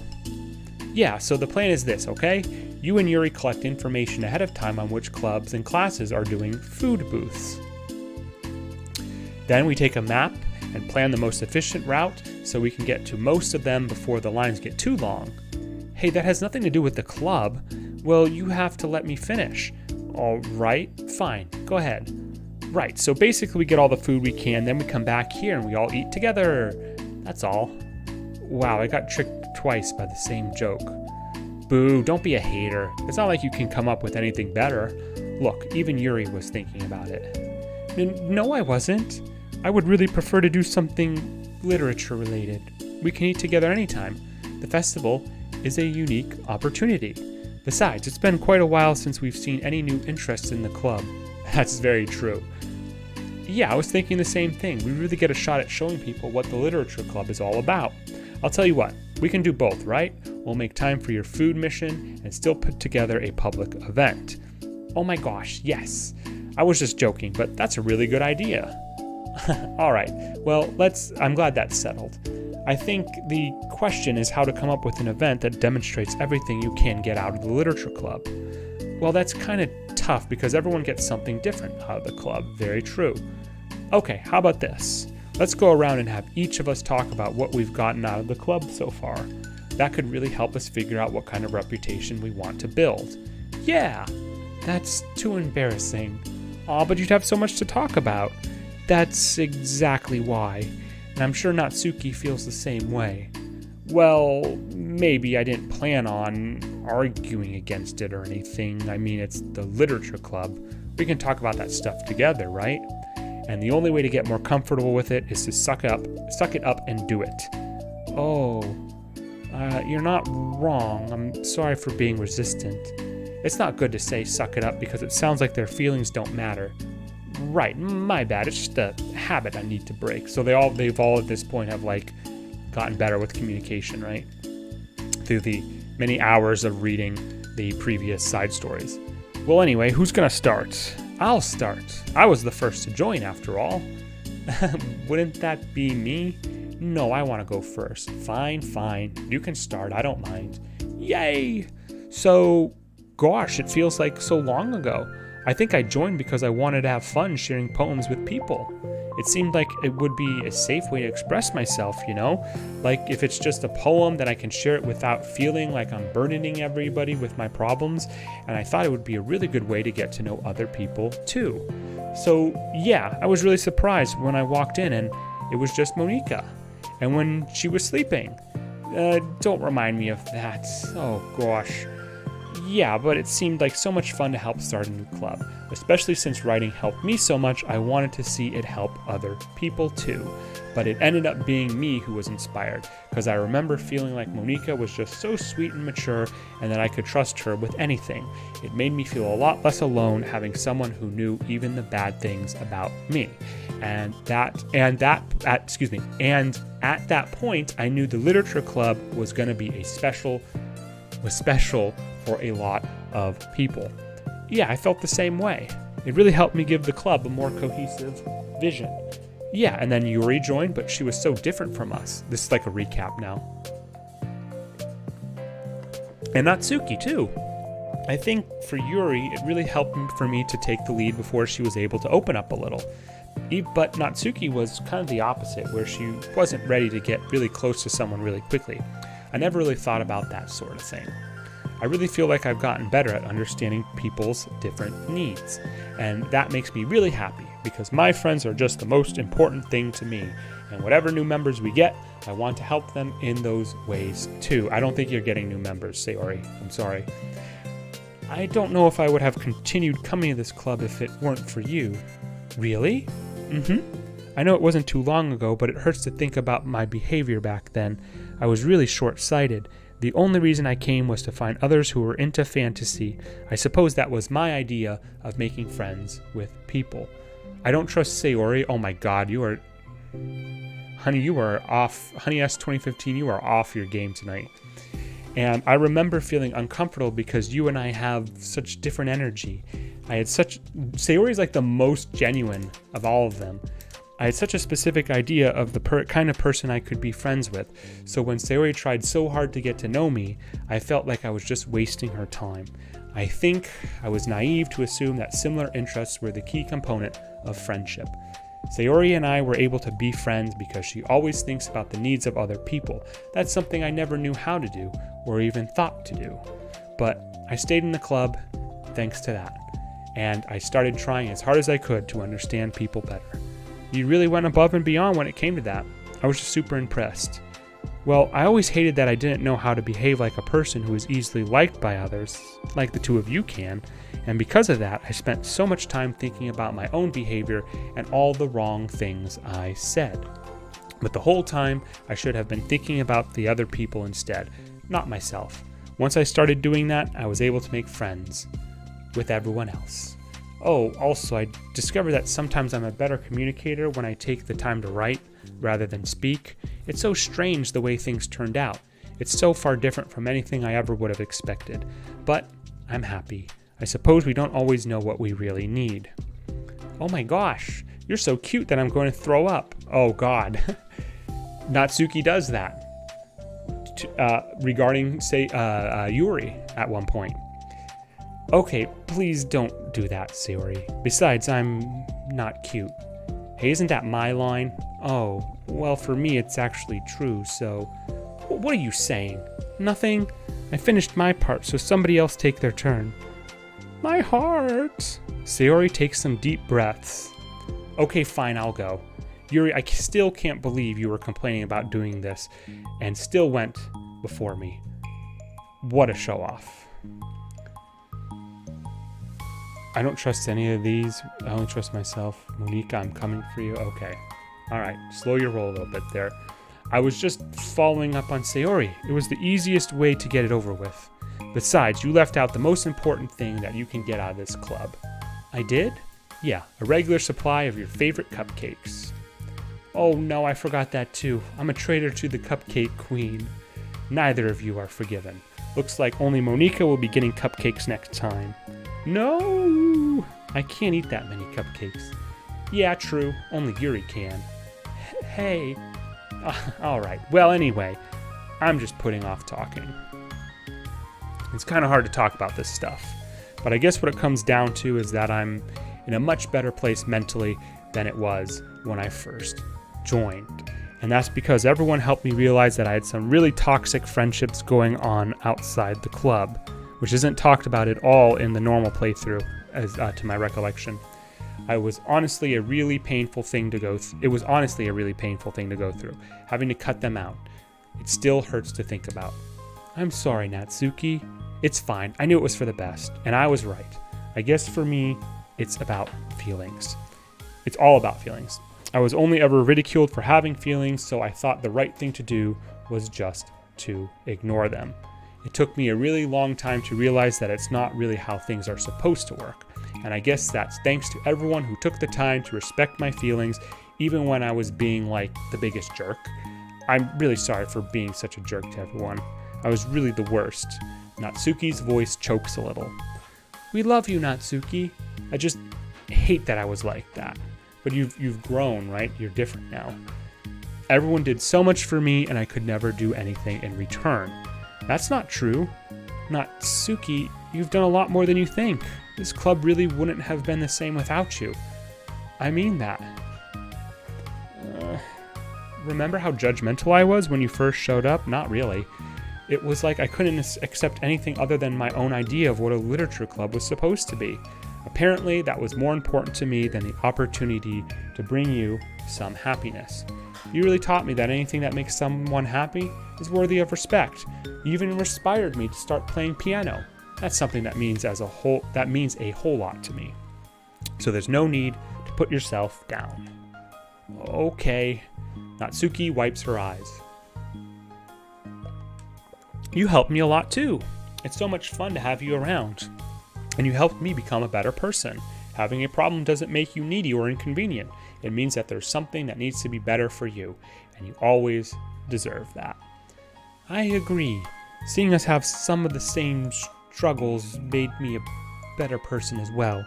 I wouldn't want to change anything about our time here. I don't think any of us would. I'm sorry I got all dramatic again. That's all I wanted to say, so Monica can go now. I think this will be the final one, hopefully. There's no need to apologize. It was something I wanted to talk about it anyway because it made a big difference for me. I was always such a strict perfectionist who never took enough time to believe in the best of other people, but everyone kept proving me wrong. I made the mistake multiple times thinking that my way was the best for everyone, or thinking that I was needed to solve other people's problems. But I think being a leader means that you have to acknowledge that you're not perfect, and that the best thing you can do is help guide people rather than to do everything for them. We're all good people. We're all equals. I think that's the most important thing I've gotten out of this club, realizing what that really means. Sayori, what are you doing? I just thought that we should be writing some of these things down, things about the club that are valuable to us. With a piece of chalk in her hand, Sayori writes the word trust on the chalkboard. This is, you know what they're going to do here? They're just going to write all the name of each of the episodes. This is because you showed me that I could trust you with everything about me, not just my good side. Suddenly, Yuri takes a piece of chalk as well. She writes, understanding. I owe a lot of gratitude to everyone who took the time to understand me, even though it was so difficult for me to express myself. In that case, Monica takes a piece of chalk as well and writes the word respect. I always thought I was a respectful person, but it took the club for me to realize that there was more to it than I thought, and I'm a better person because of it. I have another one. Sayori writes balance. Sometimes people want different things out of a friendship, or they need time before they're ready to become close. So it's important to keep things balanced between you and the other person. That reminds me. Yuri writes reflection. I've always been a reflective person, but most of it has been nothing more than hating myself for all the things I thought I did wrong. Once I started reflecting on other people, and not just myself, a lot of things changed for me. So I think that's the most important one for me. That's great. We have a whole list of things now. Suddenly, everyone turns to look at Natsuki, because of course they do. Well, everyone took all the chalk. Don't look at me like that, geez. You could have just asked. Monica hands her a piece of chalk. Then Natsuki sighs and writes self-love. I don't know how far I've gotten with it yet, but it feels like things are at least on the right track. So that's my contribution. Together, everyone stares at the words on the board. Wasn't this club supposed to be about literature? Nope, nothing about it, actually. It is. We still do a lot of literature. Friendship and literature. Yeah, you're right. Friendship and literature. Natsuki and Yuri gently nod as well. Hey, let's all take a picture together. We don't have one yet, right? Hey, you're right. Make sure you send it to me after. Wait, can I brush my hair first or something? Oh, you're fine. You already have the best hair out of all of us.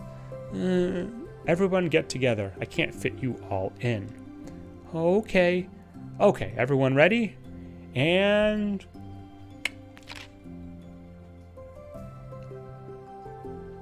this is a nice way to wrap everything up. I agree, yeah. A nice kind of callback, harken back to the previous episodes. It reminds me of a fantastic storyteller. I'm just narrating. I'm not telling a story. I'm really glad we talked about this stuff. It's easy to forget how far we've come with only 4 members. Yeah, I have so many happy thoughts right now. I'm getting some really good inspiration for a poem. You know, I feel the same way. I kind of want to get some writing done. Me too. I think I would like that as well. Everyone's looking at me again. I'll do it too, but I might not feel like sharing it. That's okay. The 4 members of the literature club disperse and return to their desks, each equipping themselves with a pen. Natsuki and Yuri give each other a quick glance, then start writing immediately. Sayori stretches, then does the same, but Monica is left tapping her pen against the paper, unsure of where to start. Just move your hand. Monica mouths to herself. Write the way into your heart. Her mind full of thoughts, memories, and inspiration, Monica navigates past her mental barriers and begins to write. It doesn't matter what, just that it's something new.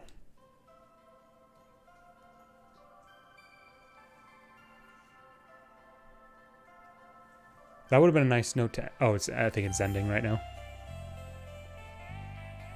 This is Of Love and Literature, right?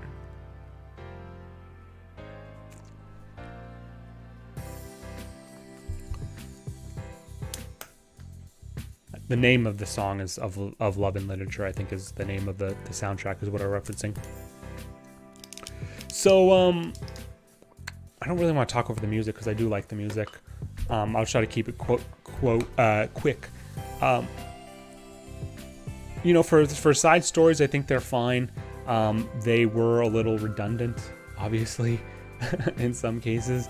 But I enjoyed it. It provides a nice little side story to the main story. I think people who probably played the game, like my friend Juan out there, who probably have played the game when it originally came out, or at least before 2021, who revisited this game would have probably got a little bit more, derived a little bit more of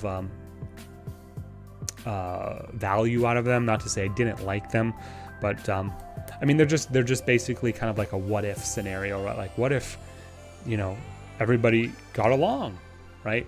But I mean, they're fine. They were not bad, not too bad.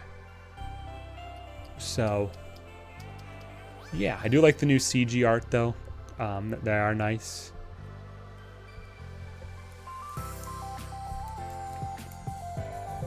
Yeah, I mean, again, for being like largely spearheaded by one guy, I mean, he has this whole team built around this game. But I'm not downplaying his achievements. But I mean, again, it was not bad. It was not bad.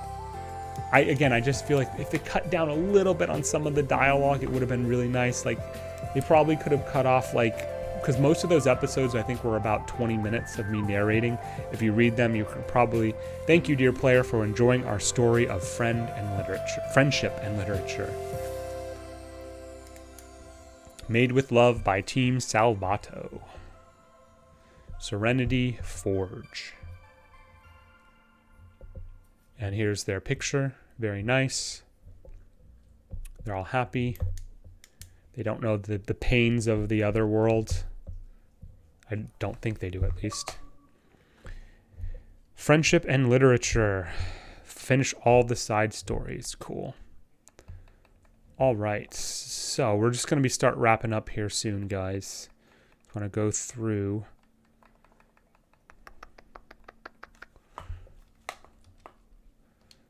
What was this? So that was the picture that they took together. Everyone say cheese. That's nice. Okay, now everyone make a funny face. Yuri's is, of course, like, not funny at all. But that's classically Yuri. All right, so... How do we get that one, I wonder? Finish all the side stories. Artwork drawn by Satchely. I've seen that name periodically to celebrate Monica's birthday in 2019. Finish all the side stories. Cool. So what am I at total now? 89. Getting very close to the end here. We're absolutely going to get 100 at this point. But that won't be tonight. That will be tomorrow. Because I need to basically wake up at 2:40 a.m. and also 4:30 a.m. to get those hidden files over in the files thing. And I had it written down here somewhere. I think it was 123. 123 is the one that opens at 4:30. And then what was the one that opens at 2:40 is 141. 141. There's nothing in there. Maybe I wrote that down wrong. Whatever. Okay, so let's go ahead.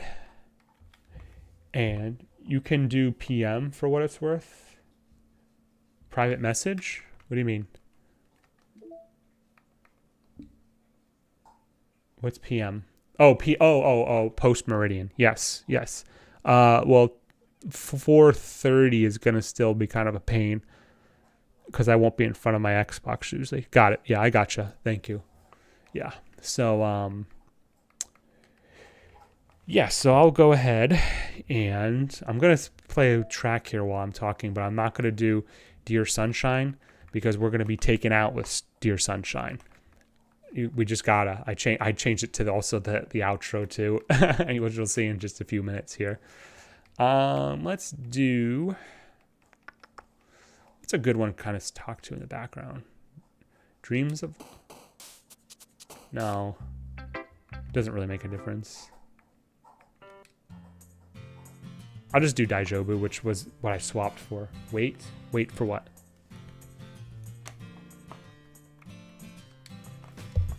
Can you go to track 20? Dusk. This is new for Plus. You want me to do my outro to this? 228. What do you what's with you in 228? You keep 23. Oops.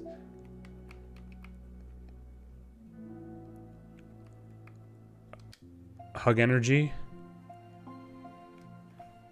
This was from the first side story.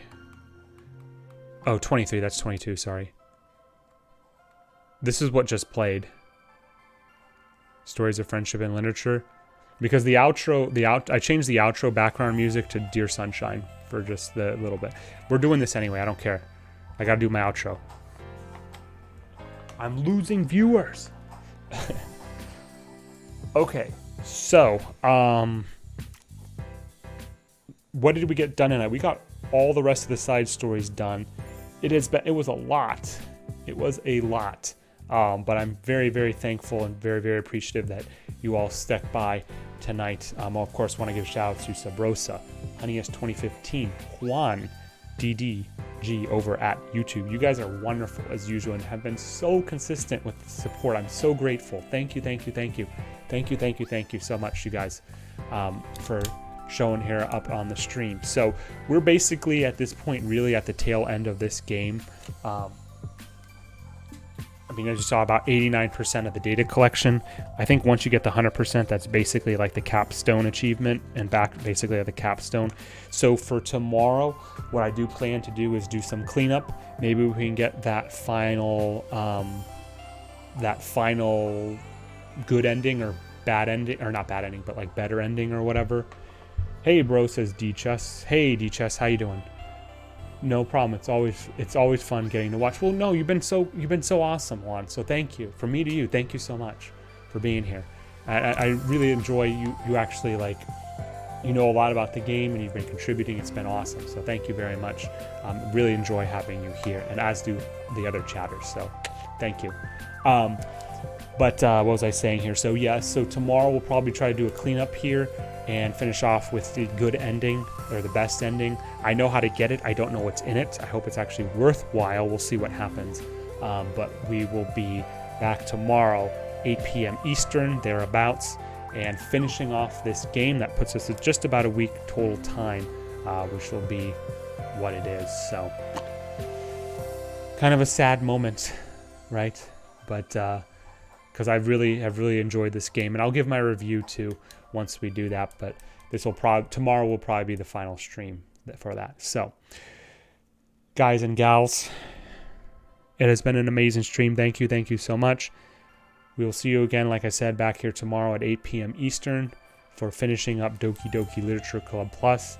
Again, I want to give a huge shout out to all of you guys out there. You know who you are, for supporting and just being awesome. So thank you. So that's it. Have a great night, a good morning, good midday, whatever it is, wherever you may be. We'll see you on the next stream, and we are going to play out, of course, with Dear Sunshine. I know we opened with it. I know we played it a little bit towards the end there when I went AFK for a little bit, but guess what? We're going out with it too because it's an awesome song. So just deal with it. All right? No, I'm just kidding. All right, peace, guys. Thank you so much. See you on the next one.